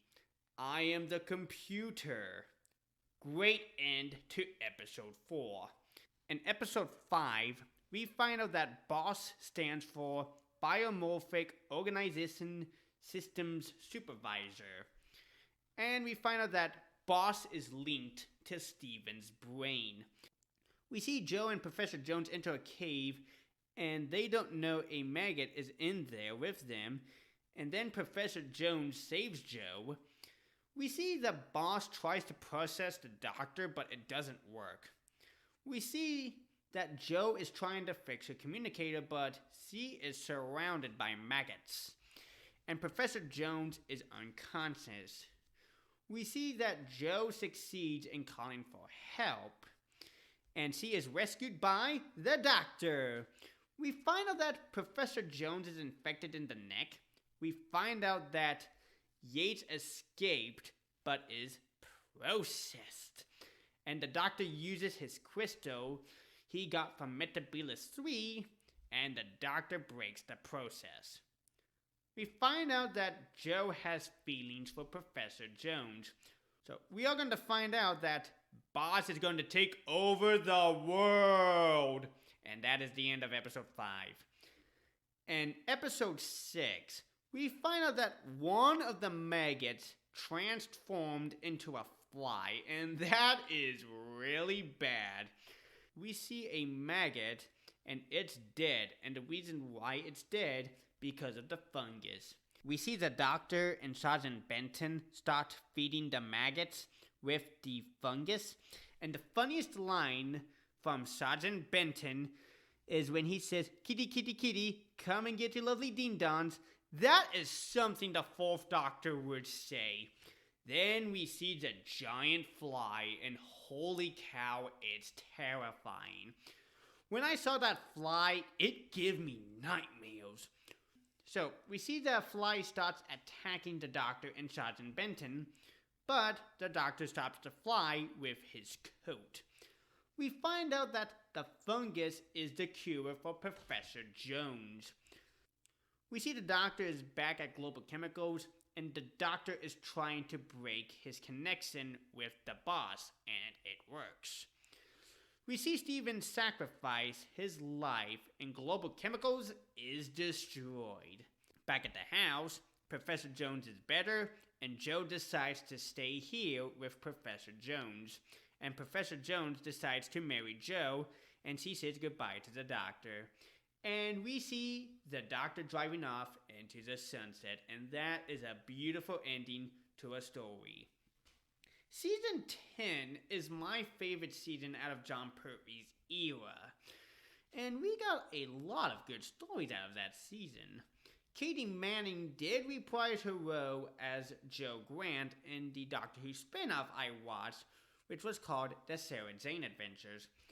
I would say that Jo is my favorite Third Doctor companion, and she was just amazing in this story. I think I could see what Barry Letts' message was in this story. Pollution is bad. Oh, this happens. And this story is about the environment. The Green Death is a great story to wrap up season 10, and it is a great send-off to Katie Manning as Jo Grant. The dialogue is great. The direction by Michael Bryant is good. And the script by Robert Sloman and Barry Letts is really good. Number 10, State of Decay. Season 18 for me got to a bad start, then it got good, then really good, and very, really good. This story has vampires. Don't worry, no Dracula. Remember when I was talking about Horror of Feign Rock? This story was the one that got cancelled in season 15. And the reason why that got cancelled because the BBC were doing a Dracula series back then. This story is the second story in the E-Space trilogy, and this story is the second for Adric, played by Matthew Waterhouse. This story is the first one to be directed by Peter Moffat, and this story is written by Terrence Dicks. The original title of the story was supposed to be called The Vampire Mutation, but I think State of Decay is a great title. Doctor Who script editor Christopher H. Bidmead didn't like the script, and he wrote an alternative script, and the director of this story, Peter Moffat, said, "No, we get Terrence's original script." And I have to say, thank goodness for that. If he got his hands on that script, I think it would be another stinker of a story. And to be honest, look what he done with the season 18 opening story, The Leisure Hive. And that was just bad. And to be honest, I hate that story. This story is my favorite out of season 18 and the E-Space trilogy. In part 1, we see a tower and a village, and we are introduced to the Lords. Archon, played by Emerus James, Zago, played by William Lindsay, and Camilla, played by Rachel Davis. Inside the TARDIS, we see the Fourth Doctor, played by Tom Baker, Romana, played by Lala Ward, and K9, voiced by John Leeson, and they are still stuck in E-Space. We see the TARDIS land on the planet, and the Doctor sees the tower. We see Adric, who stowed away in the TARDIS in the previous story, Full Circle. We find out in the village that technology is forbidden. We are introduced to Ivor, played by Clinton Green? I'm sorry if I'm mispronouncing this. Who is the head man of the village. We see the Doctor and Romana are surrounded by hooded men. The coolest shot I like is when we see Archon and we see a bat and Archon faded away. We are introduced to Kalmar, played by Arthur Hewlett. Sorry if I'm mispronouncing this again. And he is a scientist, and he has technology. We find out that the technology is from Earth. And we also find out that the Lords are the original rocket crew. Saki is Zago, Camilla is Macmillan, and Archon is O'Connor. At the end of part 1, we see the Doctor and Romana are getting chased by a swarm of bats. In part 2, we see the Doctor and Romana are at the tower, and they see Zago and Camilla. We see Romana cut her hand, and Camilla sees her hand is bleeding, and that is a Dracula reference. We see Archon notices Adric and takes him. We find out that the tower is a ship, and it is called the Hydrax. We find out that the throne has a secret door that leads to the Hydrax. The Doctor hears a beat, and he has a suspicion what he might be up against, and that is a good scene. A disturbing scene is when the Doctor and Romana sees the corpses of the dead bodies, and they are drained of blood. I remember when I first watched this story as a kid, when the Doctor sees the blood in the fuel tanks, my mind was like, please don't tell me what I think they're up against. And to be honest, I was scared of vampires when I was a kid, and you get the hint that they are up against vampires. I really like the scene when he sees the blood and he says, "This isn't rocket fuel, it's blood." And he is 100% dead serious. At the end of part 2, we see Archon meets the Doctor and Romana, and they are caught. I like when he says, "I am Archon. Welcome to my domain." In part 3, we find out that the Great One wants to get back into in-space and feed off the people. We find out that long ago, the Time Lords were at war with the great vampires, but one of them escaped into E-space, and that got Russell T. Davies the inspiration for the Time War in the new series. We see that Romana and Tarek find Adric, but he is asleep. We find out that if any Time Lords came upon one of the vampires, he must destroy it at the cost of his own life. And you might think that there is no chance that the Doctor might not survive. Romana wakes up Adric, but also waked up Zago and Camilla. At the end of part 3, we see Adric throws a knife at Zago, but he doesn't die. He pulls the knife out of him. In part 4, we see the rebels and then the TARDIS lands, and the Doctor needs their help. We find out that the Lords are planning on sacrificing Romana. I'm going to say this, and I need to get this out of the way, and I have no grudges against Matthew Waterhouse. I am not an Adric fan, to be honest, and I know Adric has his share of fans.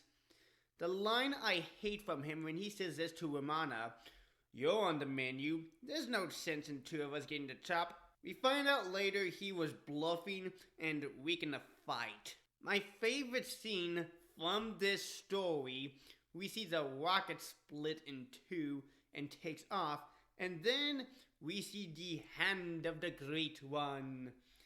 I love the Doctor's line when he says, "Have you ever heard the expression, what goes up must come down?" Then we see the rocket comes back down and kills the great vampire. One of the disturbing scenes is that when we see the Lords aged and die. I like the ending of the story when the Doctor says, "You young man are going back to the Starliner." This story is really great, and there is a lot of gothic and Hammer horror elements, and it works with this story. This story got me interested in vampires when I first watched this story as a kid.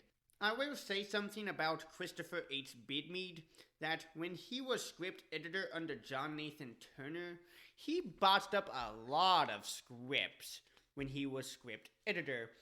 I'm saying I like Christopher H. Bidmead, but I don't hate him. Plus, he wrote good stories like Logopolis and Castrovalva. The music by Paddy Kingsland is fantastic, and it really fits in this story. Tom Baker gives his best performance in this story.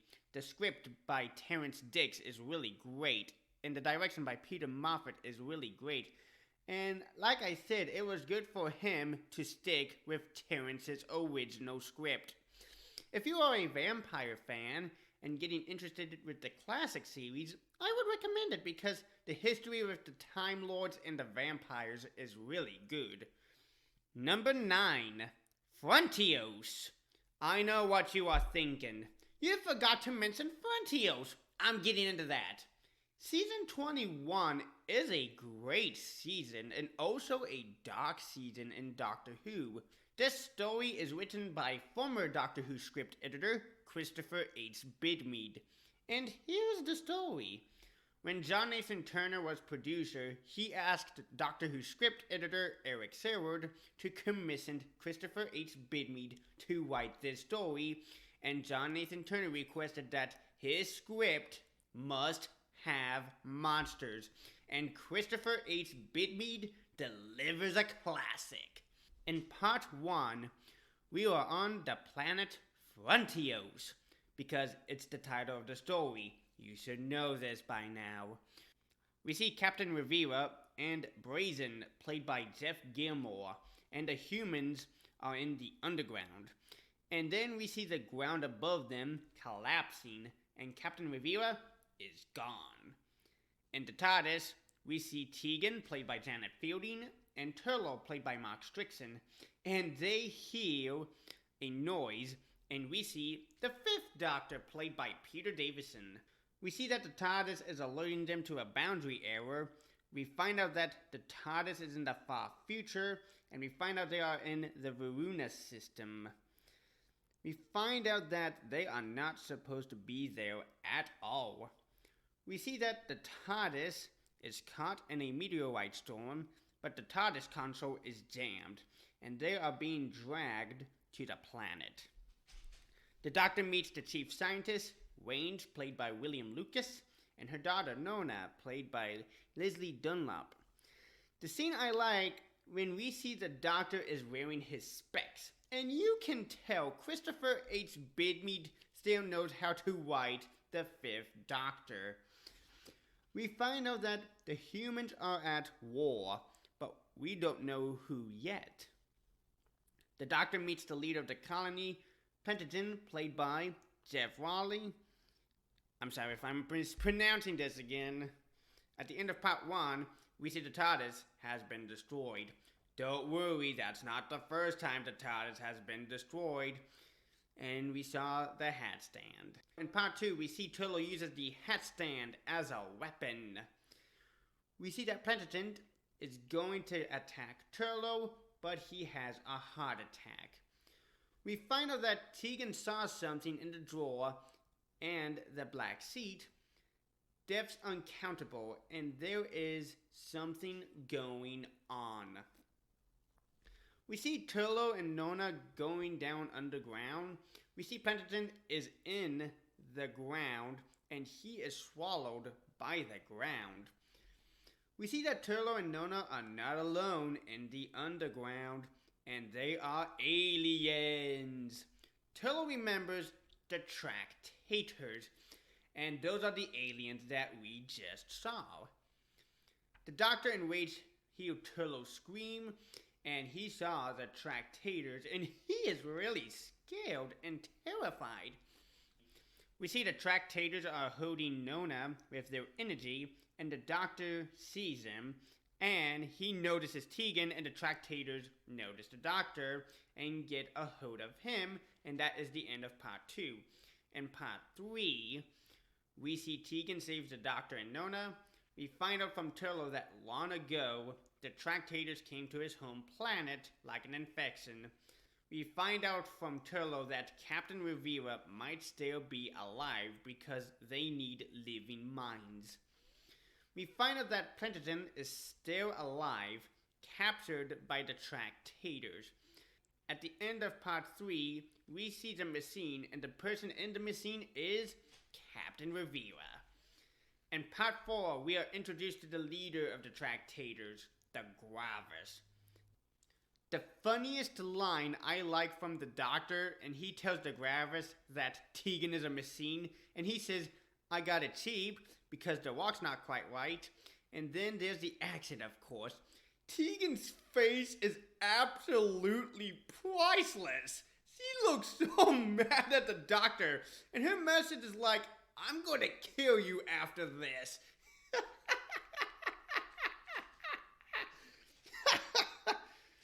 Alright.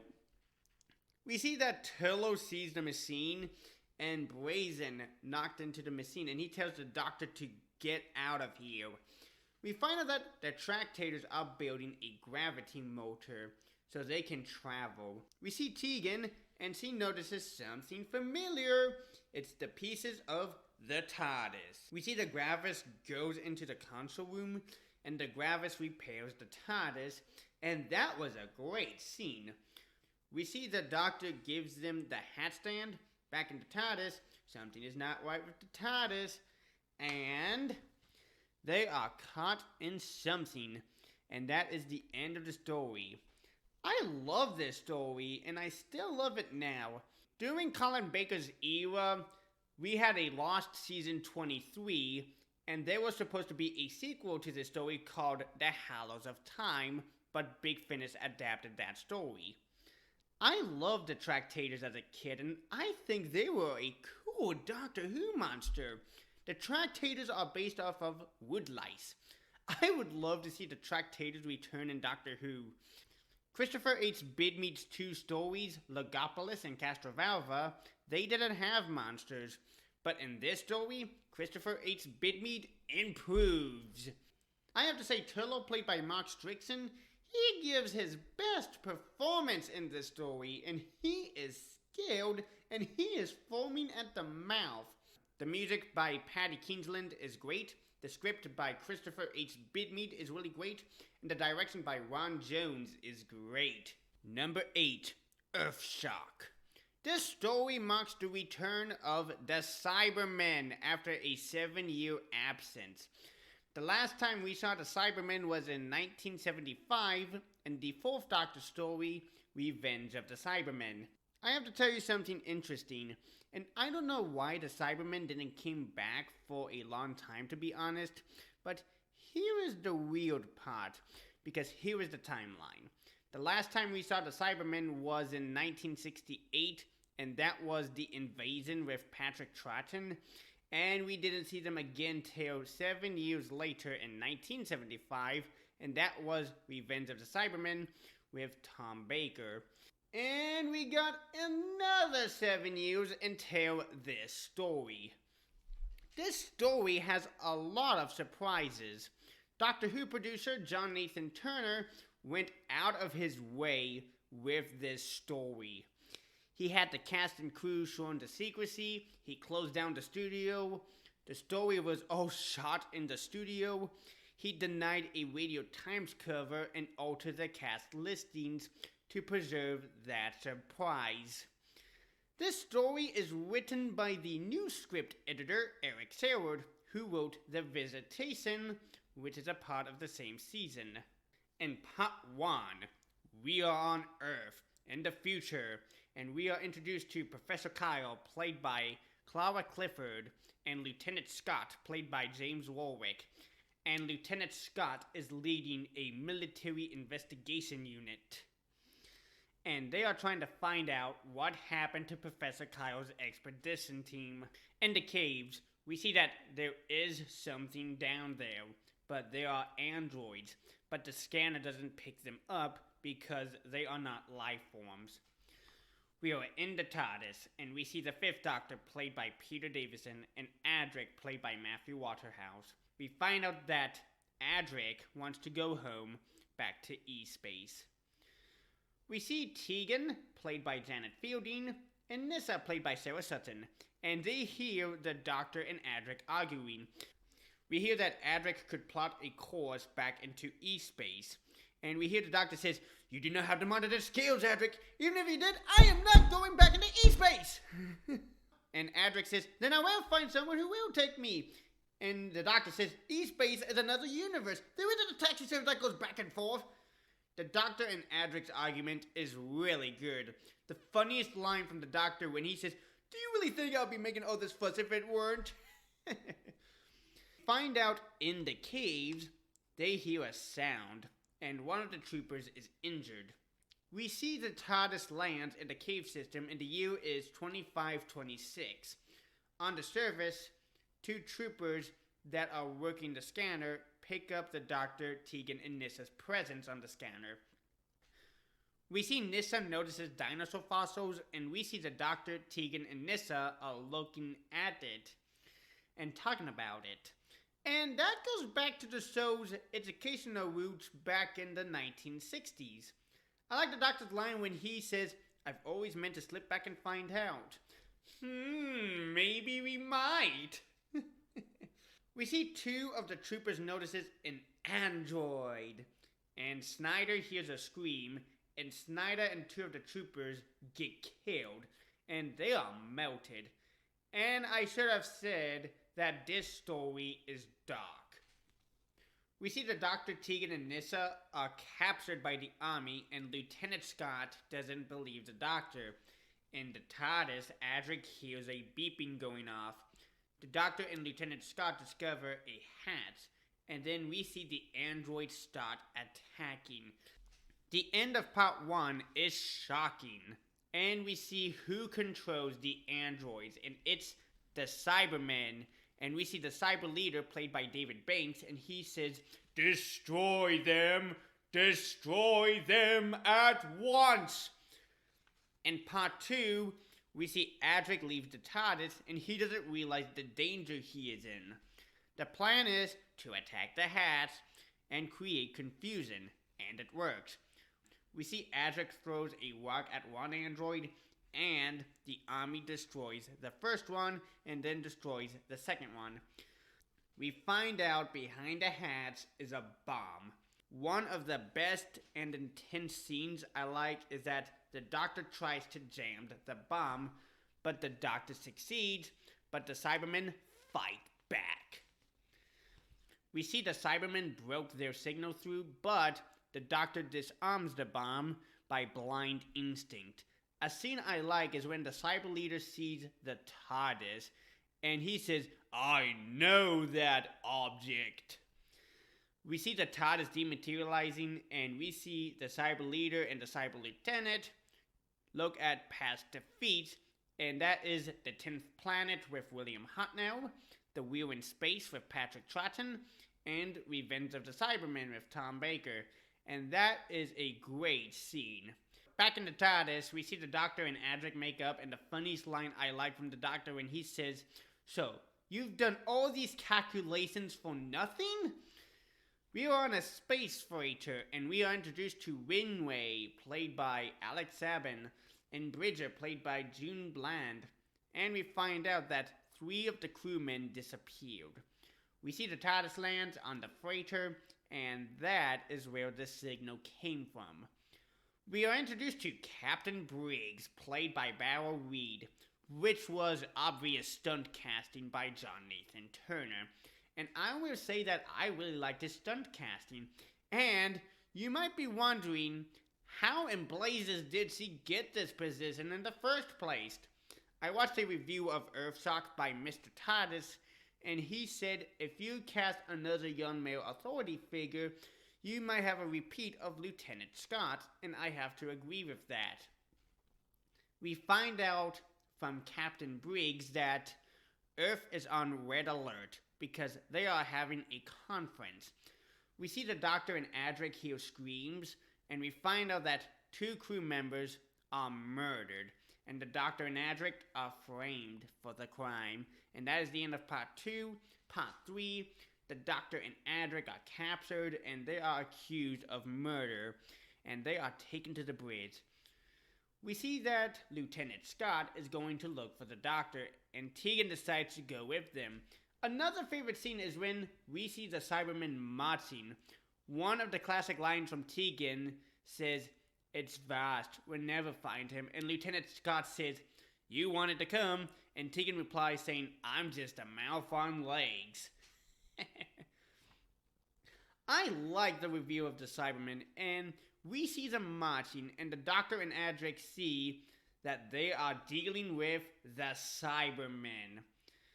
So we find out that Winway betrays the crew, and he is working with the Cybermen.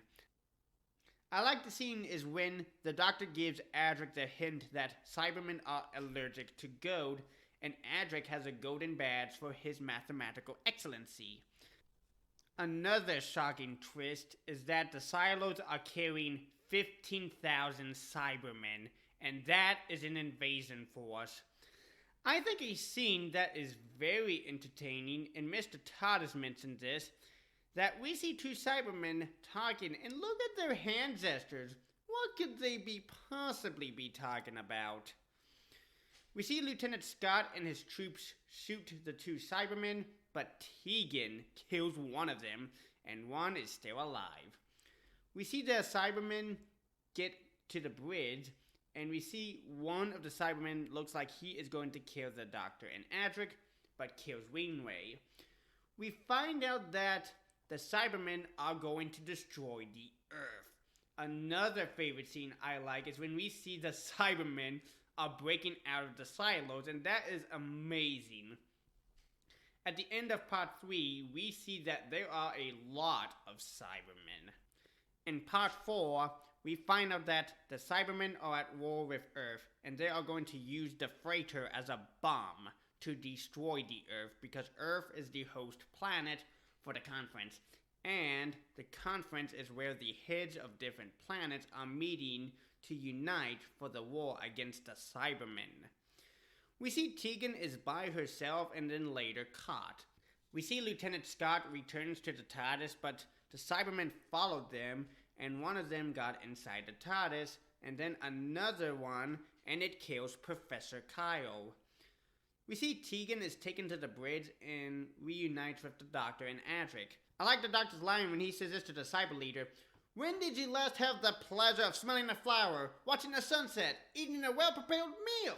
And the Cyber Leader says, these things are irrelevant. So we see the Cyber Leader orders a Cyberman to kill Tegan, but the Doctor stops him from killing her.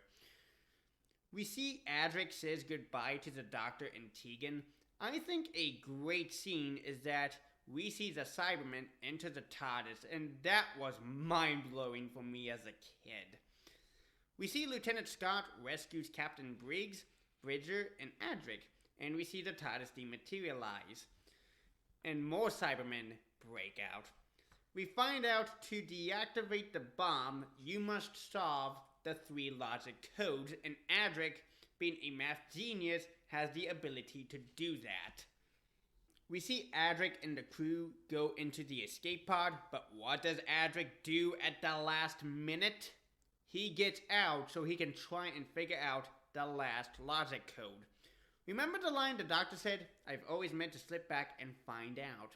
We find out that the freighter traveled back in time to 65 million years, and the freighter was the object that wiped out the dinosaurs. Shocking, right? One of the intense scenes is when we see the Cyber Leader is about to kill the Doctor, and Tegan jumps on the Cyber Leader, and the Doctor uses Adric's badge to clog up the Cyber Leader's respirator, and then the Doctor uses the Cyber Leader's gun to kill him. The Doctor is trying to get Adric off the freighter, but the console is damaged. We see that Adric almost solved the last logic code, but a wounded Cyberman destroys the computer, and one of the powerful lines I would not forget is when he says this, now I never know if I was right. One of the powerful scenes I would never forget is when we see Adric clutching his older brother Sass whilst the freighter crashed into Earth and Adric dies. We see that the Doctor and his friends are shocked, and we see Tegan and Nyssa are holding each other and crying, and we see the Doctor is shocked, and the ending credits roll in silent over Adric's broken badge. This story is the last for Matthew Waterhouse as Adric. I would never forget when my dad brought this story, and he brought it online. I remember when I first saw Adric's death, I was shocked, and my mouth hit the floor. That is not the first time a companion died. We had 2 companions that died. Katarina and Sarah Kingdom, and the Daleks' master plan. This story is a powerful one for me as a kid, and this is my favorite Cybermen story from the classic series.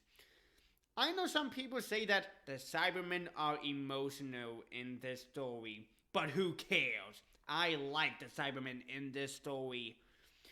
And they have their own minds instead of a hive mind, asking questions and having conversations. Another thing I should mention that the TARDIS team is overcrowded at this point, and they had Nyssa confined to the TARDIS in parts 3 and 4, and they had trouble finding her what to do. I did say I am not an Adric fan when I did State of Decay, but to be honest, I like Adric in the story, and he is written well. My hot take is that Adric is the Wesley of Doctor Who, and I knew Mr. TARDIS said he was the Gwen Stacy of Doctor Who. This story is a great comeback for the Cybermen, and John Nathan Turner did an amazing job keeping the Cybermen a secret, and you can't pull this off nowadays. In the wise words of Russell T. Davies and Stephen Moffat, I professionally lie about it. I love the Cybermen's design in this story, and when you see them, you can see the performer's chin, and I think it works because the Cybermen are not robots. They were once human beings, and when you see their chin, you would be like, oh yeah, that was once a human. I will say that in Earthshock, the Doctor is defeated and lost a companion, but the Earth in the future is safe. But the Doctor wins, but at what cost? The cast is really great, especially Peter Davison as the Doctor, and he gives a fantastic performance. Matthew Waterhouse as Adric gives a great performance. Janet Fielding as Tegan is really great, and she is real tough and brave in this story. And David Banks as the Cyber Leader is great, with that deep voice. The music by Malcolm Clarke is fantastic. The script by Eric Saward is fantastic, and the direction by Peter Grimwade is fantastic. This story is not the season 19 final because we got the next story. Time Flight is the final, and it wasn't that good. If you are new to the classic series, I would recommend this one, and it's a perfect introduction to the Cybermen. Or, if you want to start from the beginning, watch The 10th Planet with William Hartnell. Or start with the Cybermen's origin story by Big Finish called Spare Parts. Number 7. Survival. The last story of the classic series, and the last story of season 26. Season 26 of Doctor Who is a really great season. We got 3 classic stories, minus 1. Seriously, what in blazes was this story about? The production team put a lot of effort into this season. Season 26 is really interesting. The 7th Doctor takes a dark turn, and we focus on Ace, then the Doctor. This story is written by Rona Munro, and this is the only story she wrote in the classic series. I'm glad they brought her back in the new series, and she actually wrote the series 10 story, Eaters of Light. This story was originally supposed to be called Cat Flap, and Doctor Who's script editor Andrew Cotmel thought that was a silly title for a Doctor Who story. But when you think about it, you might have no idea what might come through the door. You might have cats, mice, and maybe aliens or monsters come through. And when I see that, I think that is an interesting title for a Doctor Who story. The title of Survival came from Andrew Cotmel. So in part 1, we are on Earth, and we are at Perivale, and we see a man washing his car, and we see a cat watching him. And when you see that cat, you can tell it looks fake, because when they were making this story, they got a real cat, and it didn't cooperate. We see something is chasing the man, and it disappears. We see the TARDIS lands, and we see the 7th Doctor, played by Sylvester McCoy, and Ace, played by Sophie Aldred. And Ace returns home to Perivale to catch up with her friends. But they disappeared. I like the line when the Doctor and Ace are talking and the Doctor asks her, "So what's so terrible about Paravel?" And Ace replies him with, "Nothing ever happens here." We see the cat is watching the kids playing rugby, and someone is watching the cat from its point of view. We are introduced to Sergeant Patterson, played by Julian Holloway, and he is teaching the kids fighting. The cat sees the Doctor, and someone recognizes him. We find out from Sergeant Patterson that 4 kids have gone missing just this month, vanished into thin air. I like Sergeant Patterson's line when he says, "One finger can be a deadly weapon." We see Ace notices the cat, and then we see a cheetah person, and it chases Ace. We see Ace has been teleported to a planet. We are introduced to Ace's friends. Shirley, played by... I'm gonna mispronounce this. Sorry! Sukanantle Women's. We see another of Ace's friends, Mids, played by Will Barton, and Derek, played by David John. We see the Doctor follows the cat, and he tries to get close to it until Sergeant Patterson got him, and the Doctor and Sergeant Patterson are teleported to the same planet. We see the Doctor and Sergeant Patterson are surrounded by the cheetah people, and the Doctor and Sergeant Patterson see a tent, and the person in the tent is the Master, played by Anthony Ainley for one last time, and he says, "Why, Doctor? What an unexpected pleasure," and his eyes glow yellow, and that is the end of part 1. In part 2, we see Ace is reunited with the Doctor and Sergeant Patterson. We find out from the Doctor that this planet is old and it is disintegrating. We find out that the Master is linked to the planet and he is trying to keep control.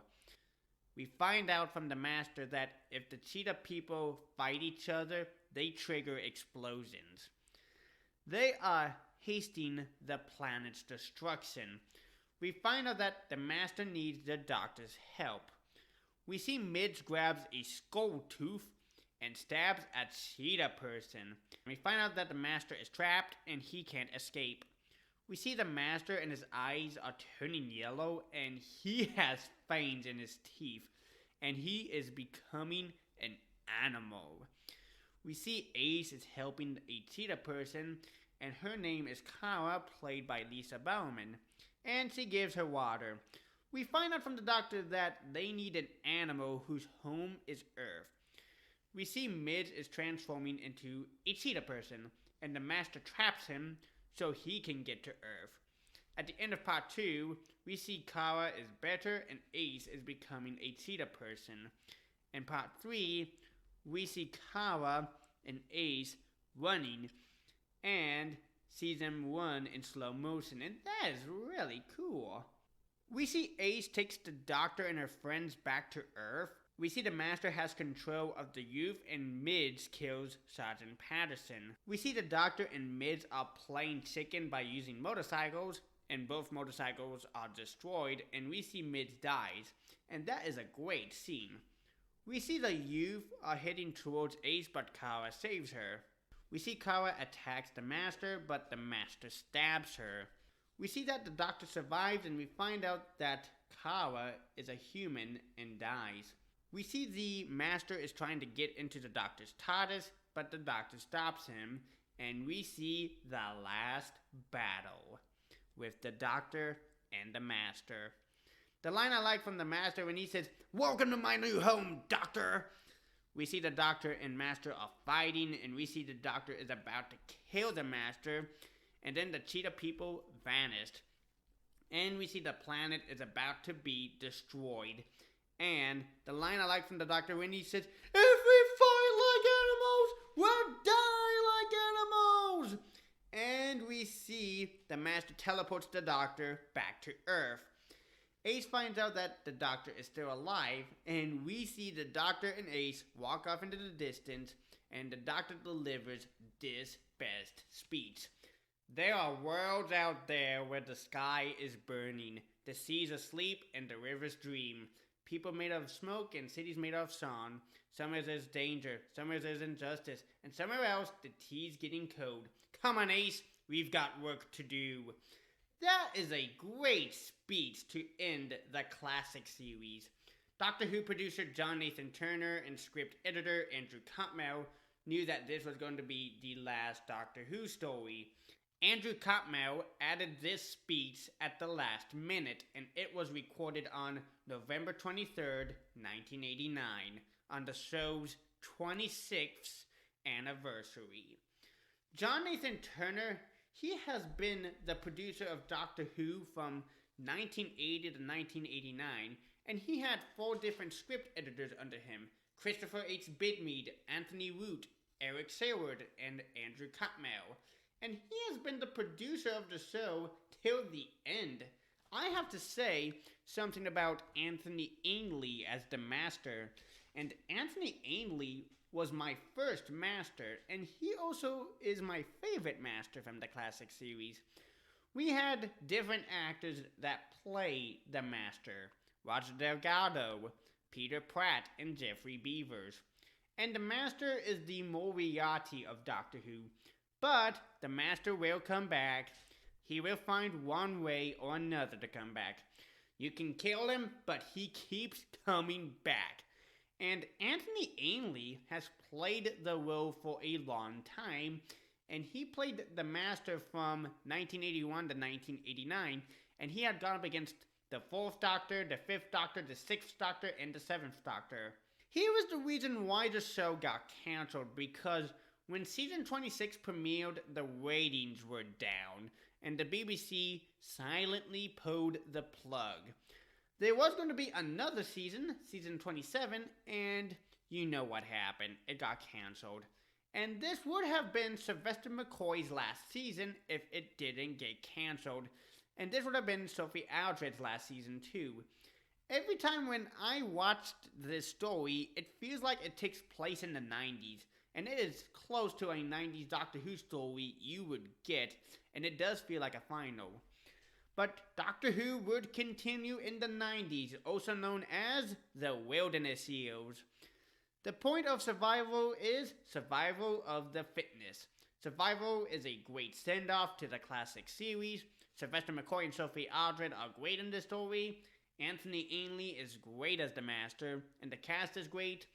The music by Dominic Glenn is really great. The script by Rona Munro is great, and the direction by Alan Weirwin is really great. Number 6, The 3 Doctors. The season 10 opening story and the 10th anniversary story. Doctor Who producer Barry Letts and script editor Terrence Dicks decided to celebrate the show's 10th anniversary, not with 1, but 3 Doctors. This story is really important because this is the first multi-Doctor story in the show's history. My first multi-Doctor story was the 5 Doctors, and I thought about putting this story on the list, but the 3 Doctors takes the cake for me. I know there are a majority of fans that love this story, like myself, and I'm surprised that there are a minority of Doctor Who fans and TV critics saying that the 3 Doctors is not good. But who cares? I say this is a classic. I remember my dad came home and he bought a new Doctor Who story, and it was the 3 Doctors, and I was excited to watch this story for the first time, and I loved it. The 10th anniversary story is written by Bob Baker and Dave Martin, who wrote 2 Third Doctor stories, The Claws of Axos and The Mutants. In episode 1, we are on Earth, and we are introduced to Mr. Alice, played by Laurie Webb, and he is guarding science equipment. We are introduced to Dr. Tyler, played by Rex Robinson. We see Mr. Alice hears a static noise, and then a flash, and he disappears. We see Dr. Tyler arrives, and he sees no sign of him, and he calls Unit for help. We see the 3rd Doctor, played by John Pertwee, Joe, played by Katie Manning, and the Brigadier, played by Nicholas Courtney. We find out from Dr. Tyler that he has a space project, and he was getting some strange results. We see Dr. Tyler opens his box and then a light and he is gone. And we see the antimatter creature come out of the box. We see the Doctor and Joe in his car Bessie on their way back to Unit HQ, and they see the antimatter creature, and we see the Doctor and Joe run away, and then Bessie disappears. We find out from the Doctor that the antimatter creature is after him. Outside of Unit HQ, we see the unit soldiers, and then out of nowhere, we see the jail guards. We see the Brigadier is leaving to help out the soldiers, and we see the antimatter creature coming out of the vent. We see Sergeant Benton, played by John Levine, coming through the window of the lab, and he tells Benton to get Joe out, and we see the antimatter creature comes through, and the Doctor, Joe, and Sergeant Benton go into the TARDIS. I like the Doctor's line when he says, "Well, Sergeant, aren't you going to say that it's bigger on the inside than it is on the outside? Everybody else does." And Benton replies saying, "It's pretty obvious, isn't it?" We see the Doctor is trying to get the TARDIS to take off so he can get rid of that creature, but it's not reacting. So he has to send an SOS to the Time Lords. We hear the alarm go off, and we are on Gallifrey, but not named yet till the next season. And we see the Time Lords. We find out that the Time Lords are in trouble too, and they are trying to stop the energy lost from a black hole. We find out that no one can help the Doctor, but someone can. Himself. The Time Lords know that this is not supposed to happen, but they have to do it. A great line I like from one of the Time Lords when he says, "The first law of time expressly forbids to meet his other selves." Back in the TARDIS, we see the Third Doctor, Joe, and Sergeant Benton, and they hear the whooshing noise of the TARDIS. On the TARDIS console, we see a recorder, and out of nowhere, we see a hand grabs the recorder, and it's the Second Doctor, played by Patrick Troughton.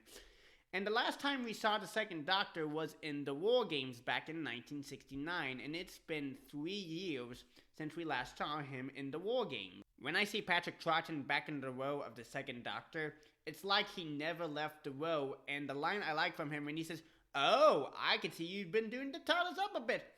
I don't like it." And that is a classic line. The moment I like is when Benton recognizes the Second Doctor, and Benton says, "Doctor, where did you sprain from?" And he replies to Benton saying, "Now don't tell me. Corporal Benton, isn't it?" The Second Doctor says, "I haven't seen you since that nasty business with the Cybermen." And that is a great reference to the Second Doctor story, The Invasion. I love the Third Doctor's line when he says this to Joe, "I am he and he is me." And Joe replies saying, "And we're all together, too." And that is a great Beatles reference to I Am the Walrus. The Time Lords see the Second Doctor and the Third Doctor are bickering, and they have to send someone to keep them in order. I love the Second Doctor and the Third Doctor's argument when the Second Doctor says, "You've been fiddling with it, haven't you?"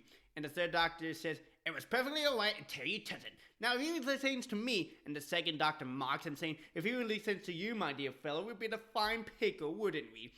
On the TARDIS scanner, we see the Time Lord send the First Doctor, played by William Hartnell. And the last time we saw the First Doctor was in The 10th Planet back in 1966.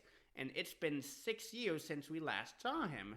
William Hartnell's role is limited, but I will get to that later. The classic line I like from the First Doctor when he says, "Oh, so you're my replacement, a dandy and a clown." We find out from the First Doctor that the creature is also a time bridge, and someone has to cross it. I like when we see the First Doctor fade away, and Joe asks both doctors who that was, and both of them reply saying, "Me! Me!" We see the Third Doctor is going to cross the time bridge, but Joe runs after him, and that is the end of episode 1. In episode 2, we see the antimatter creature stops its attack and rating. We see the second Doctor is reunited with the Brigadier, and what is the Brigadier's reaction? Oh no. And he thinks that his Doctor changed back into the Doctor when he first met him from the web of field.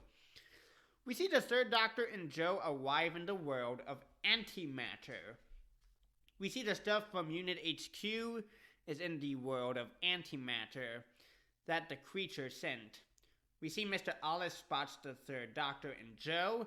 We see the antimatter creature is about to start again, and the device fails. We see the second Doctor, the Brigadier, and Benton back in the TARDIS, and this is the first time the Brigadier has stepped into the TARDIS. The line I like from him when the Brigadier says, "So this is what you've been doing with unit funds and equipment all this time." We see the third Doctor and Joe are reunited with Dr. Tyler. We see the jail guards are taking the third Doctor, Joe, and Dr. Tyler to a lair. We see Dr. Tyler is trying to get out of the lair. We see Dr. Tyler fails to escape. We see the first Doctor again, and he tells the second Doctor to turn off the force field. I like the Brigadier when he says, "Who in the name of heaven was that?" And the second Doctor says, "I'm afraid you never believe me." The Brigadier has not met the first Doctor, but Nicholas Courtney has worked with William Hartnell before, and he played Bert in the Daleks' Master Plan back in 1965. We see the second Doctor turns off the force field, and outside of Unit HQ, we see the jail guards disappear, and then Unit HQ, and it is going into the black hole where the antimatter world is at, and that is the end of episode 2. In episode 3, we are introduced to the villain and a Time Lord legend, Omega, played by Stephen Thorne, and we find out that he wants revenge on the Time Lords. Back in the TARDIS, we see the second Doctor, the Brigadier, and Benton arrived in the world of antimatter, and we see the antimatter creature is gone. The funniest scene I like when the Brigadier opens the door and he still thinks he is still on Earth, but he is not. We see the jail guards inside the lab, and the second Doctor and Benton are surrounded. We see the Brigadier meets Mr. Alice. The Brigadier and Mr. Alice sees that the second Doctor and Benton have been captured and have been taken to Omega's lair. We see the second Doctor and Benton are reunited with the third Doctor. Omega finds out that both the second Doctor and the third Doctor are the same Time Lord. We find out from the second Doctor that they are not sure that they can't stop Omega. We see the Brigadier and Mr. Alice rescues Joe, Benton, and Dr. Tyler, and all 5 of them are escaping. In the dark side of Omega's mind, we see the third Doctor and Omega are fighting, and the fighting scenes are really cool and well done. And they are fighting in slow motion, and that is awesome.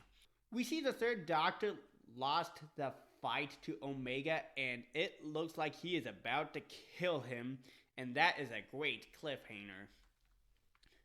In episode 4, we see the second Doctor saves the third Doctor. The second Doctor tells the third Doctor his plan, that Omega's temper is his weakness, so they can escape. One of the greatest scenes is when both Doctors are taking Omega's mask off, and we find out that there is nothing left of him, but his will exists. Inside the TARDIS, both Doctors are reunited with their friends, and then a beeping goes off, and it's the first Doctor. And we see all 3 Doctors are trying to put their heads together, and they have a plan, but we don't know what it is. I love the Brigadier's line when he says, 3 of them. I didn't know when I was well off. We see the TARDIS dematerializing and lands at Omega's lair. We find out from the third Doctor that they will stay, but send his friends back home. We see Joe wants to stay with the Doctors, but she has to go. We see the third Doctor yells at Omega to take the force field generator, and he loses his temper, and we see the black hole is destroyed and the power has been restored on Gallifrey. We see 4 of the Doctor's friends back at Unit HQ on Earth, but no sign of the Doctors.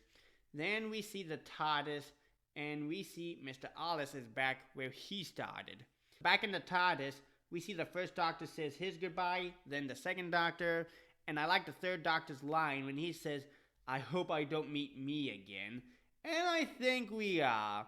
And then we say goodbye to Dr. Tyler. We see the Doctor regrets killing Omega, and then a whooshing sound, and it is a new dematerialization circuit, and the Doctor's exile is lifted. We see Mr. Alice sees her husband, and she was worried, and the line I like from him when he says this to his wife, "You never believe me, woman. Supper ready?" And that is the end. The 3 Doctors is a really great story, and when I watched this again for the first time, it really does have a cinematic feel to this story, and I could see this as a movie, and it goes fast. I did say William Hartnell's role is limited because at this point his health was declining, and that is why he left the show in 1966. But William Hartnell was dedicated to coming back for the 10th anniversary, and this is the last time we would see William Hartnell as the first Doctor because 2 years later he died. It was also great to see Patrick Troughton, and he steals the show. And I love the second Doctor and the third Doctor's chemistry together, and they don't get along, but in real life, Patrick Troughton and John Pertwee are really good friends. Another thing I have got to mention that the production team had plans to have Fraser Hines back as Jamie, but Fraser Hines was unavailable because he was working on Emmerdale Farm, and his lines were given to Benton. This story is a great way to open up season 10 and celebrate the show's 10th anniversary, and I would recommend this story as your first multi-Doctor story. The cast is really great. William Hartnell, Patrick Troughton, and John Pertwee are great as the Doctor. Stephen Thorne as Omega is fantastic, and my goodness, what a voice. The script by Bob Baker and Dave Martin is great, and the direction by Lena Mine is great. Number 5, City of Death. This story is a fan favorite, and rightfully so. This story is the first one to be filmed outside of the UK. Here is your basic plot. An alien wants to steal the Mona Lisa. That's it. This story is the highest rated Doctor Who story in history. 14.5 million viewers watched this story because of the strike at ITV. This story is written by David Agnew, but that is a pseudonym for 3 writers. The original story is written by David Fisher, who wrote the season 16 stories, The Stones of Blood, and The Androids of Tara. The original story was supposed to be called The Gamble with Time, and it was supposed to take place in Las Vegas at a casino where the casinos are to finance time travel experiments. But Doctor Who producer Graham Williams and script editor Douglas Adams did a lot of rewrites. Yes, the Douglas Adams from The Hitchhiker's Guide to the Galaxy. He wrote for Doctor Who before going big. In part 1, we are on Earth 400 million years ago, before the human race existed, and we see a spaceship. We see a Jaguar, and his name is Scaroff. We see the ship take off, and it explodes. 400 million years later, we are in Paris, France, and we see the 4th Doctor, played by Tom Baker, and Romana, played by Lala Ward, and they are on a holiday in Paris. At a mansion, we are introduced to Count Scaglione, played by Julian Glover. Hey, Star Wars fans, remember this line? Target maximum firepower! That's him from The Empire Strikes Back. He is doing time travel experiments. In a cafe, we see that there is a sketch artist. sketching Romana, and then he leaves, and then a time distortion, and then the sketch artist is back, and then leaves again. We see the Doctor and Romana arrive at the Louvre, which is the home of the Mona Lisa. We are introduced to Duggan, played by Tom Chadbourne, and we see another time distortion. We see that there is a woman that is watching the Doctor. We see the Doctor and Romana are walking, and Dugan is following them. We find out that the Doctor stole the bracelet from the woman, and it's alien. The scene I really like, when he says, "Remember that guy that was following us? He's right behind me, with a gun behind my back." I like when Dugan doesn't believe the Doctor and Dugan thinks he's crazy, and a great line when the Doctor says, "Crazy enough to steal the Mona Lisa?" And that gets his attention. We find out that Count Scaglione is a Jagoff, and that is Scaroff. And that is the end of part 1. In part 2, we see the Doctor, Romana, and Dugan are taken to the mansion and they meet the woman, and it is Countess Scaglione, played by Katrina Scale. And the best line from this is when the Doctor falls and he says, "I say, what a wonderful butler. He's so violent." Another great line from the Doctor when he says this to Dugan, "If you are going to do that one more time, I'm going to take very, very severe measures." We find out in the cell there is a secret room, and in the secret room there are copies of Mona Lisas, and that is really cool. We see the Doctor goes into the TARDIS and he goes back in time and meet Leonardo da Vinci. We find out that Captain Tensoride is the same person, and that is the end of part 2. In part 3, we see Romana and Dugan back at the Louvre, and the Mona Lisa is gone. And Dugan accidentally sets off the alarm, and Dugan jumps out of a window, and that is funny. We find out from Scaroff that when the ship exploded, Scaroff was splintered into different time zones. We see the Doctor goes back in the TARDIS, back to present-day Paris. At the end of part 3, we see Count Scaglione kills Kirinsik by aging him forward with his machine. In part 4, we find out that from Scaroff that he wants to stop himself from taking off from Earth 400 million years ago. We see that Countess Scaglione discovers the truth. Countess Scaglione discovers that her husband is a Jagoff, and Scaroff kills her. We see Scaroff goes back in time and tries to stop himself. We see the Doctor, Romana, and Dugan running across Paris to get to the TARDIS. Any Monty Python fans out there? John Cleese and Eleanor Braun make a cameo appearance in this story. We see the TARDIS dematerializing, and they go back to 400 million years ago. We find out that Scaroff's ship will start the human race, and if Scaroff stops it, it would have changed history.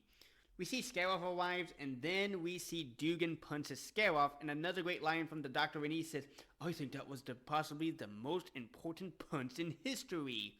We see the Doctor and Romana say goodbye to Dugan, and that is the end. This story, I really love it. I also love Dugan's character, and man, he punches, kicks doors, and breaks glass. And holy cow, he is a tough dude. This story was really filmed on location, and it was shot in Paris. And that is something out of Rick Steves' Europe. The sets are really good, and it really does feel like they are still in Paris. Let's talk about the music. Holy cow, that is the best music I had ever heard in the classic series. I don't know how Dudley Simpson did it, but he did an amazing job. The dialogue is the best in the story, and it was great. Season 17 is a real mixed bag, and boy did we have some real stinkers in there as well. Tom Baker is great as the Doctor, and he had great funny moments. Lala Ward is good as Romana, Tom Chadbourne as Dugan is awesome, and Julian Glover as Count Scaglione is a great villain. The script by Graham Williams and Douglas Adams is great, and the direction by Michael Hayes is great. Number 4, The Pirate Planet. Yes, I got 2 Douglas Adams stories back to back. This story is the first to be written by Douglas Adams, the second for Romana, played by Mary Tam, and the second story of The Key to Time. This story is actually my first classic Doctor Who story, and I must have watched it once or twice as a kid. When I watched the story on BritBox, something just hit me. And I remember The Pirate Planet was my first Doctor Who story, and it's funny how the memory sticks around with me. In part 1, we are on the Pirate Planet, and we are inside the bridge, and we see the Pirate Captain, played by Bruce Purchase, and Mr. Fibbulay, played by Andrew Robertson. We see a group of people called the Mutants, and they see a person of interest, played by David Sarbili. Sarbili? I'm sorry if I'm mispronouncing this. Inside the TARDIS, we see the 4th Doctor, played by Tom Baker, and K9, voiced by John Leeson.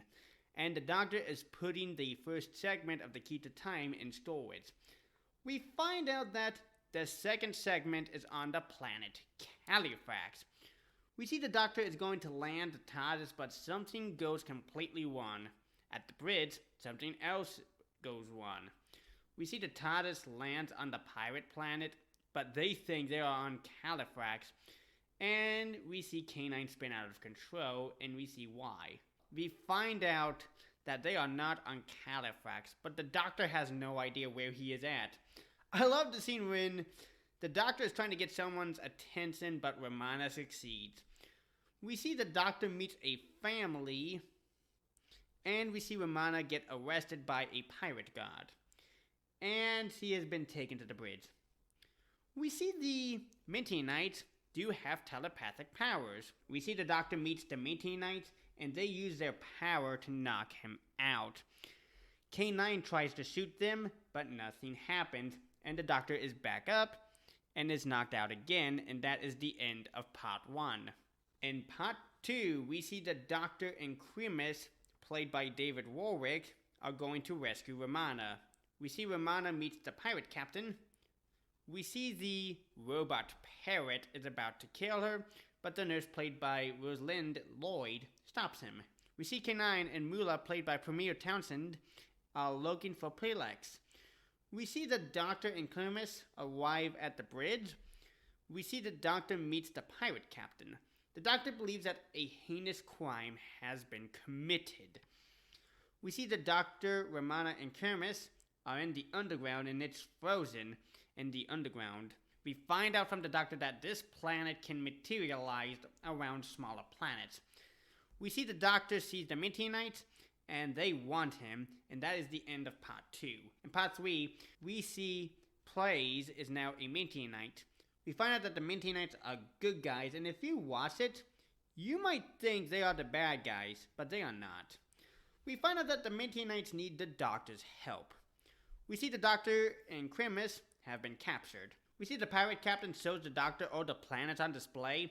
I like the line when the pirate captain asks the Doctor to appreciate it, and the Doctor says, "Appreciate it? Appreciate it? But you committed mass destruction and murder on a scale that's almost inconceivable, and you ask me to appreciate it? Just because you happen to have made a really convincing toy out of manifest remains of planet." And the pirate captain says, "Devil Storm, it's not a toy!" The Doctor says, "What's it for? What are you doing?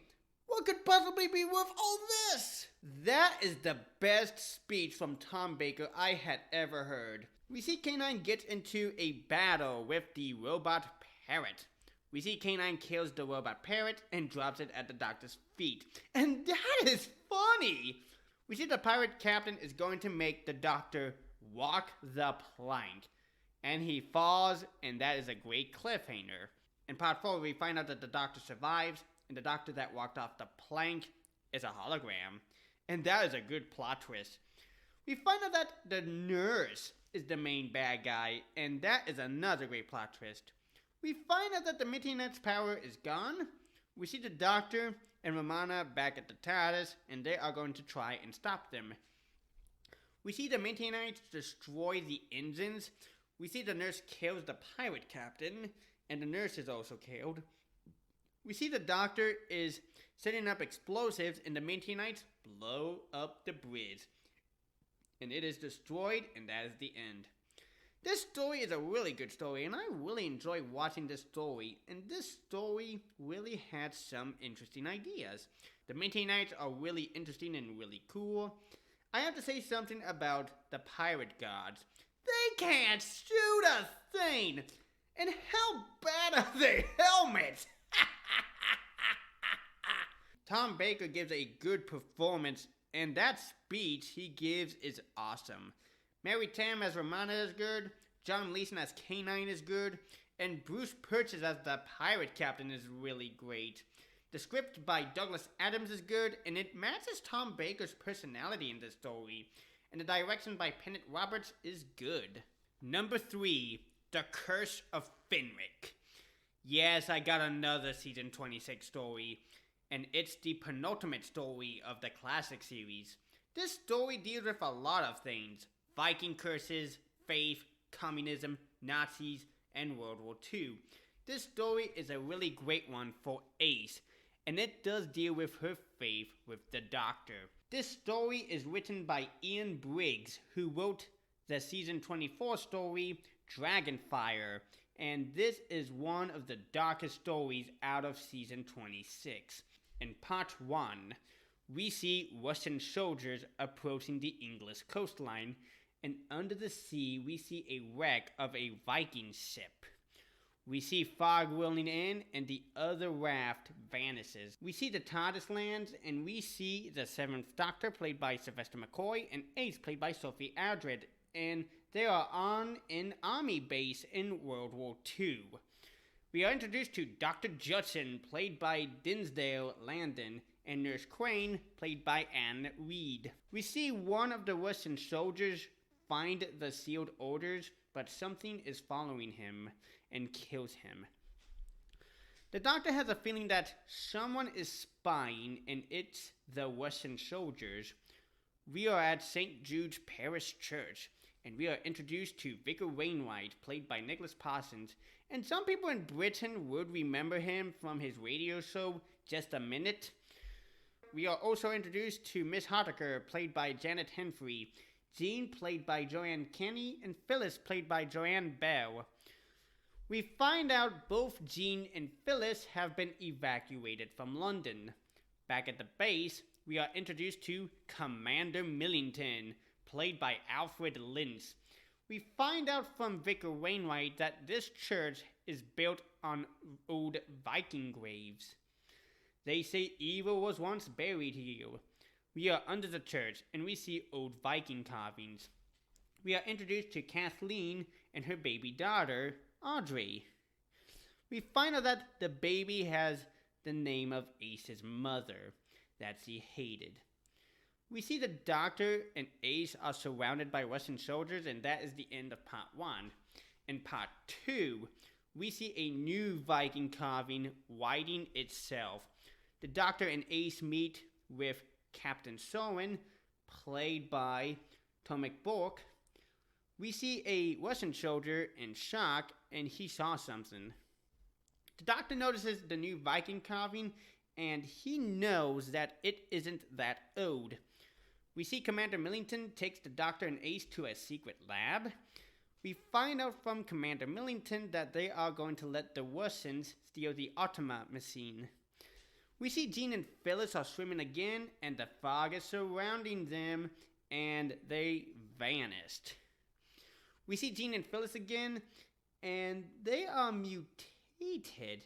And we see a Russian soldier heading towards them, and it's a trap, and kill him. We see Miss Hardaker is killed. We see Vicar Wainwright encounters Jean and Phyllis, and we find out that Vicar Wainwright lost his faith. At Maiden's Point, we see the Homivores coming out of the water, and that is a great scene. At the end of part 2, the Doctor is trying to stop the machine, but it's too late. We see Ace finds an object. We find out from the church records that the curse of Fenric is passed down through generations. We see the Homivores start attacking. We see Captain Soren and his soldiers save Ace. We see the Doctor attacks the Homivores by having faith in his past companions. I like the scene that Ace likes Captain Soren and Soren gives Ace his scarf. We see Captain Soren is face to face with the Homivores and he has faith in communism. We find out from the Doctor that the object Ace found is the treasure he has been looking for. We see the Homivores break through and Vicar Wainwright is holding them off. We see that Vicar Wainwright believes in himself and he is killed. We see Dr. Judson is electrocuted and he is dead. I love Commander Millington's line when he says, "The time is now. The chains of Fenric are shattered.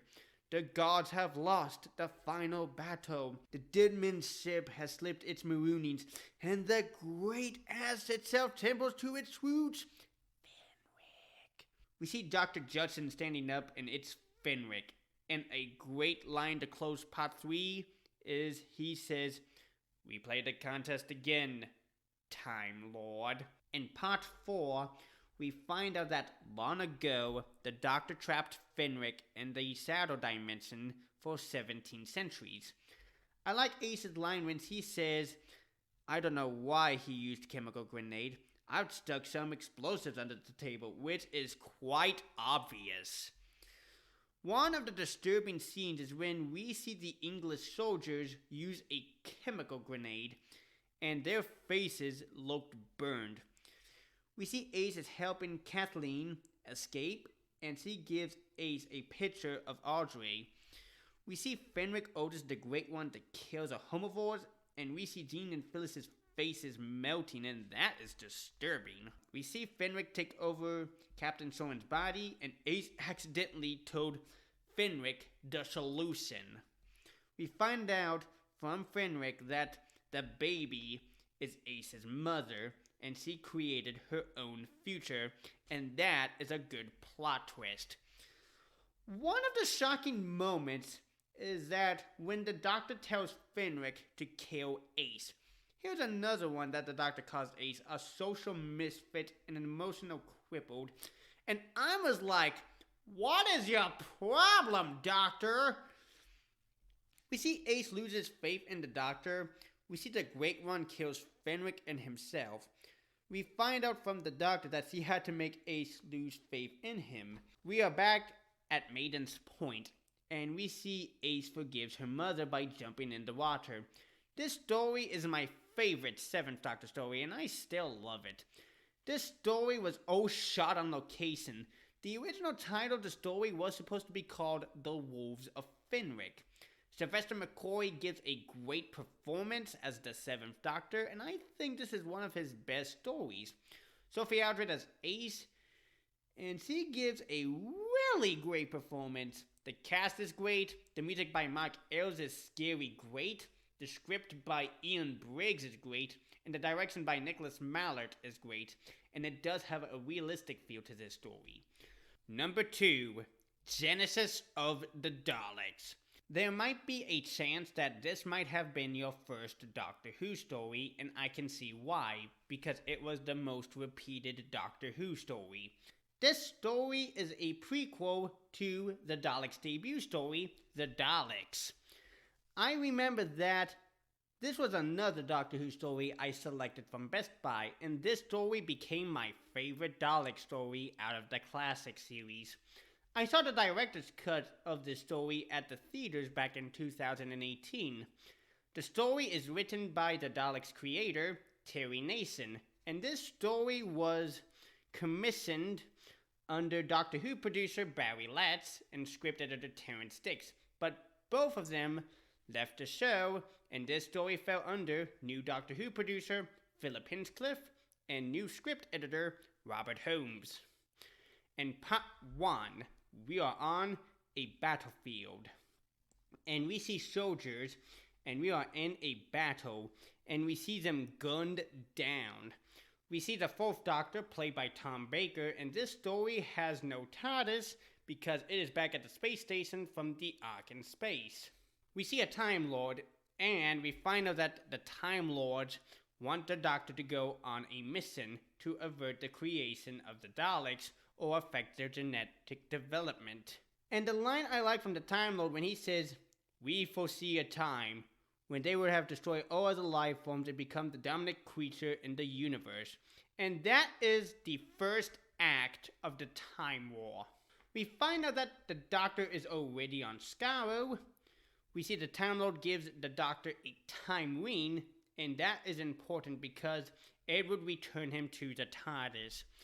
We see Sarah Jane Smith, played by Elizabeth Sladen, and Harry Sullivan, played by Ian Marter. And then explosives.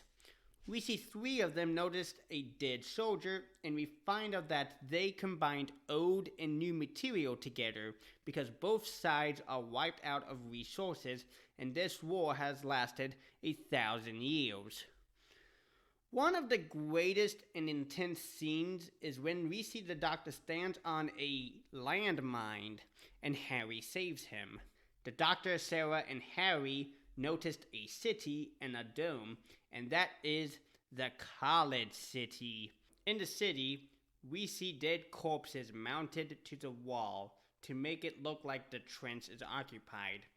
We see the Doctor, Sarah, and Harry get attacked, but we see the college save the Doctor and Harry, but Sarah Jane is knocked out and left outside accidentally. We are introduced to Raven, played by Guy Senior, and he is a teenager. And when you see the college's outfit, and they are dressed as Nazis from the Nazi political party from World War II. And this story is most open about these inspirations. We see the map of the battle of the Khalid and Thal War, and the line I like from Raven when he says, "Our battle cry will be total extermination of the Thals." And he sounds like a Dalek when he says that. We see the Doctor and Harry are trying to leave, and we are introduced to Nider, played by Peter Miles. We see the college go after the Doctor and Harry, and they are caught. We see the Mutos are following Sarah Jane, and she notices Davos, played by Michael Wisser, and Garmin, played by Dennis Chandler. And we see a Dalek, and then the Dalek fires at the targets, and that is the end of part 1. In part 2, we see Sarah Jane is surrounded by the Mutos, and we are introduced to Severin, played by Stephen Yardley. And we see the Thals, and they need slaves for their rocket. We are introduced to Ronson, played by James Garbert. We hear the alarm go off, and the Doctor and Harry see Davos, and then a Dalek. We see Nider attaches the Dalek with its gun, and Davos gives the Dalek self-control. We see the Dalek approaches the Doctor and Harry, and the Dalek says, "I must exterminate," but Ronson stops the Dalek. I like how Ronson believes the Doctor, and Ronson is concerned about this, including others. I like the scene when Ronson shows the Doctor and Harry the Dalek mutants, and that is what the college would become. We see Sarah Jane and the other people are trying to escape. We see the Thals are shooting at them, and we see Sarah Jane's fall. And that is the end of part 2. In part 3, we find out she didn't fall to her death. Both the Thals and the college are evil in the story. Let's get back to the Thals. In the Daleks, and when we first met them, they were peaceful people, but in this story, they are not peaceful. We see the Doctor and Harry in the caves, and then Harry's leg gets eaten by a giant clam, and that is the weirdest thing I had ever said. We see Davos meets with the Khalid leaders, and they order him to shut down the experiments till pending investigation. We see the Doctor and Harry arrives at the Thal City, and we see the Thals are meeting with Davros. We see Nider gives the Thals the formula to weaken the Khalid Dome. We see Sarah Jane is reunited with the Doctor and Harry, and the Doctor tells them to go to the Khalid City and warn them about the Thals. We see the Doctor is going to try and stop the rocket from launching, and the Doctor gets caught. And that is the end of part 3. In part 4, we see the college dome is destroyed and the countdown begins. We see Davos and the college scientists are watching this, and Davos is the one who betrayed them. But who does he pin the blame on? We see the rocket launched and the college city is destroyed, and the Doctor believes that Harry and Sarah Jane are dead. Davos pins the blame on Ronson, and he is killed by the Daleks. We see the Thals are celebrating the end of the war, but another war is starting with the Daleks. We see the Doctor is going back to the college bunker, but is attacked by the Mutos, and then Harry and Sarah Jane rescues the Doctor. We see Garmin is talking with Kev, and he knows that the Daleks must be stopped, and we hear Nider is eavesdropping on them. We see Nider is doubting Davos, and it looks like he is about to join Garmin in the other college. We see Garmin and Nider meet in secret, and Nider betrays him. And oh man, I did not see that coming. So we see the Doctor, Sarah, and Harry sneak back in, and they are greeted by Davos and Nider. I like the scene when the Doctor tells Davos, why not make them a force of good? And he thinks about it, but changes the subject. And we see Davos interrogates the Doctor, and he refused to tell him the future of the Daleks, and that is the end of part 4. In part 5, we see the Doctor gives up and tells Davos the future of the Daleks, and he betrays the future. We see the Doctor and Davos are talking, and I like this scene. I like the scene when Nider is telling Davos about the rebellion, and he is tapping his hand on the control panel, and we don't know what he is thinking. We see that the Doctor is going to kill the Dalek mutants. We see the Doctor goes into the incubator room. At the end of part 5, we see the Doctor is getting strangled by a Dalek mutant. In part 6, I like the Doctor's line when he says, do I have the right? Simply touch one wire against the other, and that's it. The Daleks cease to exist. And that is an interesting dilemma because the Doctor is not God. We see that the Doctor needs to destroy that tape because the Daleks can't know their own future. We see the Daleks kill the rebellion. We see that the Dalek production line started, and he tells the Daleks to stop it, but they don't listen. We see Nider tries to stop it, but he is killed. We find out over from the Doctor that he delayed them for 1,000 years, and we see Davos gets killed by a Dalek. And the line from the Dalek is good. We are entombed, but we lived on. This is only the beginning. We will prepare. We will grow stronger. When the time is right, we will emerge and take our rightful place as the supreme power of the universe. Now, according to Doctor Who Wiki, the Dalek that killed Davos was the Dalek that became the Emperor Dalek in The Evil of the Daleks.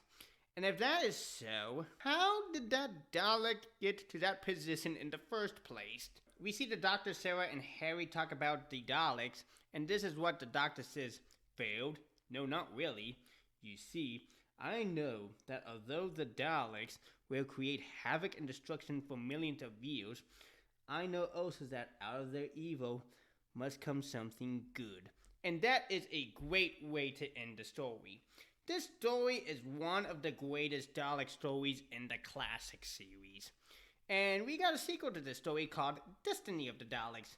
And it's good, but not as good as Genesis of the Daleks. I would recommend this story as your first Dalek story, and then watch the Daleks with William Hartnell. And I think that would be an interesting idea to do that. This story is a part of Tom Baker's first season as the Fourth Doctor, and he does a great performance. And Do I Have the Right speech is really great. It is no secret that the Daleks were based off the Nazis, and when you see the college, like Nider, you can see him wear an Iron Cross, and you can see the college do Nazi-style salutes. A poll in Doctor Who magazine in 1998 voted this story as the greatest Doctor Who story of all time. Mary Whitehouse described this story, tea time brutality for tots. No one cares, Mary Whitehouse! Elizabeth Sladen is great as Sarah Jane. Ian Marter as Harry Sullivan is also great. Michael Wisher as Davros is awesome, and it was a brilliant idea to cast someone who did Dalek voices in the past. Nyder, played by Peter Miles, is very good. The music by Dudley Simpson is good. The script by Terry Nason is fantastic. And the direction by David Maloney is really fantastic, and he gives the Daleks a real presence. Number 1. The Caves of Androzani. I think that was going to be an obvious one, to be honest. This story is the last for Peter Davison as the 5th Doctor, and the second for Nicola Bryant as Perry.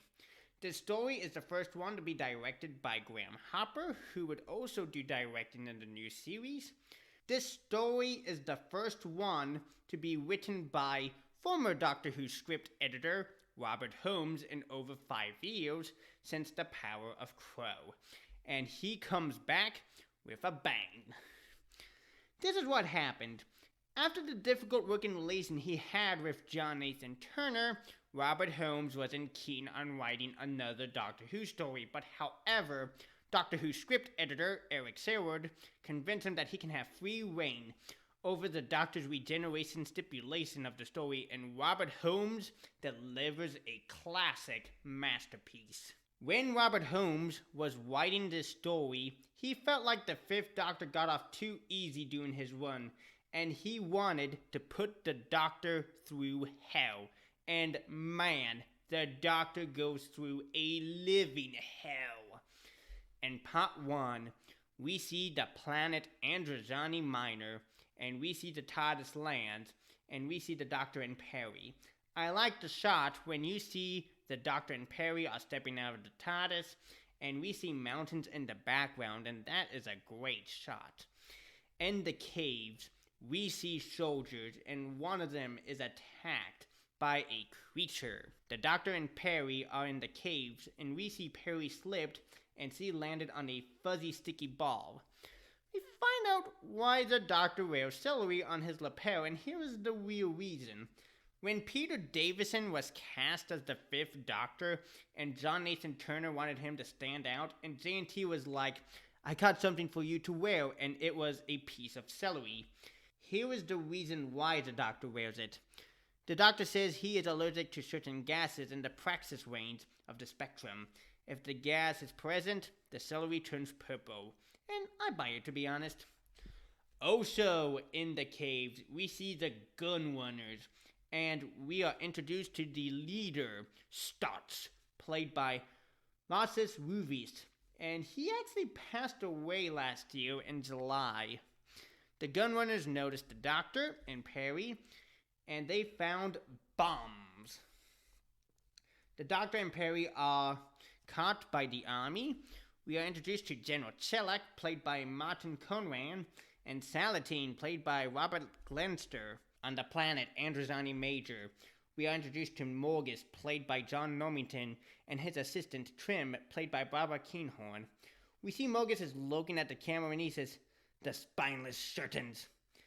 We see the Doctor and Perry meet General Chelak, and he thinks the Doctor and Perry are gunrunners, but he doesn't believe the Doctor and Perry. We see someone in the saddles is listening to Morgus and General Chelak's conversation. We find out from Morgus that Spectrox is the most valuable substance in the universe. At the end of part 1, we see the Doctor and Perry are going to be executed in front of a firing squad. And the person that is watching it from the saddles is Charles Jack, played by Christopher Gable. And he looks like the Phantom from The Phantom of the Opera. We see the Doctor and Perry are wearing the red cloth, and we see the squad fire, and that is a great cliffhanger. In part 2, we find out that the Doctor and Perry are still alive in the hands of Charles Jack. The Doctor and Perry we saw die are androids. One of the intense scenes is when we see Starch gives one of his men a cyanide pill, and he says, "Come on, you slut, bite!" And he says, next time, it'll be for real. And Starks is a real nasty piece of work. The line I like from Jack when he says this to the doctor, when he says, you have a mouth of a prattling jackanapes, but your eyes, they tell a different story.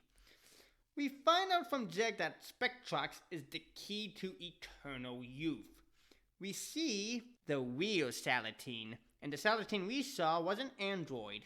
That fuzzy sticky ball we saw, that is a nest of raw Spectrox. And we find out that both the Doctor and Perry have Spectrox toxemia. And they are dying, and this adventure now became a fight for survival. We find out from Salatine that there is no cure, but there is an antidote. They need the bat's milk. We find out why Jack wears the mask, and the reason why because of Morgus. And Morgus betrayed Jack, and he was caught in a mudburst, and his face is burned. At the end of part 2, we see the Doctor is holding and Starks and his men encounter the creature, and another great cliffhanger. In part 3, we see the Doctor is busted by Jack. We see the Doctor gets tortured by androids by tearing him apart. We see Starks takes the Doctor to his ship. We see the android version of Salatine notices the real Salatine and Perry in General Chilek's quarters. We find out that Morgus is playing both sides in the war. We see Morgus notices the Doctor, and Morgus thinks the execution was faked. And I like the shot when Morgus is talking to the camera, and that worked so well. We see the Doctor gets free from his restraints. We see Morgus pushes the President into a lift shaft and kills him. I like the scene is on the monitor we see squiggly lines, and you can tell that his regeneration is coming, but he is holding it off so he can save Perry. At the end of part 3, we see Starks is about to shoot the Doctor, and the Doctor looks like they're about to crash, and another great cliffhanger. In part 4, we see the ship crashed, and the Doctor is on the run, and that is a great shot. We see Morgus is about to arrive on Androzani Minor, and we see the army is ambushed by the androids, and there is great action stuff. We see the Doctor tumbles down a hill, and the line I like from the Doctor when he says, "Sorry, Perry, I can't make it." And it looks like he gave up hope until a mudburst, and that gives him enough time. We see General Chilek and Jack fight, and General Chilek rips off Jack's mask, and he is killed by the mudburst. We find out that Morgus is bankrupt, and Termin takes over, and Morgus is wanted for murder, and that is good political backstabbing. Ouch. One of the greatest scenes that we see Starks' men are not going, and Starks faked leaving and killed his men. We see Perry is near her death, and the Doctor needs to get the bat's milk. We see Morgus and Starks, and we see Morgus whips his mask off, and his face is melted, and he says this to Morgus, "Look at me!" And we see Jack and Morgus are fighting, and we see Starks shoots him, and the android version of Salatine kills Starks, and Jack kills Morgus. We see Jack dies in Salatine's arms, and everything is about to explode, and the Doctor needs to get out with Perry. We see the Doctor is carrying Perry back to the TARDIS. One of the best TARDIS scenes is when we see the TARDIS dematerializing, and then we see a mud burst. Inside the TARDIS, we see the Doctor gives Perry the bat's milk, and the Doctor falls painfully to the floor. I like the Doctor's line when he says, "Is this death?" Another line from the Doctor when he says this line to Perry, "Going soon, it's time to say goodbye." And then we see the fifth Doctor regenerate, and he starts hallucinating his past companions.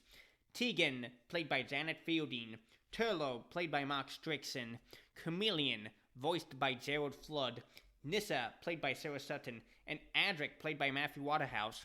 And what is the Fifth Doctor's last word? Adric. And he still feels guilty over Adric's death after Earthshock. And all of them are telling the Doctor, don't die. And we see the Master played by Anthony Ainley, and he says, no, my dear Doctor, you must die. Die, Doctor. Die, Doctor. And that gave him the final push to regenerate into the Sixth Doctor, played by Colin Baker. And his first lines, you were expecting someone else? And Perry says, I. And the Doctor says, that's 3 eyes in one breath. Makes you sound rather egotistical, young lady. And Perry says, what happened? And the Doctor says, change, my dear. And it seems not a moment too soon. And that is a great end. Everything you heard about this story is true. It's a classic masterpiece. And a poll in Doctor Who magazine back in 2009 voted this story as the #1 story of all time. And I have to agree with that. The Fifth Doctor's regeneration is the best regeneration out of the classic series. Peter Davison could not ask for a better story as his send-off story. I think bringing back the Fifth Doctor's companions was a clever idea.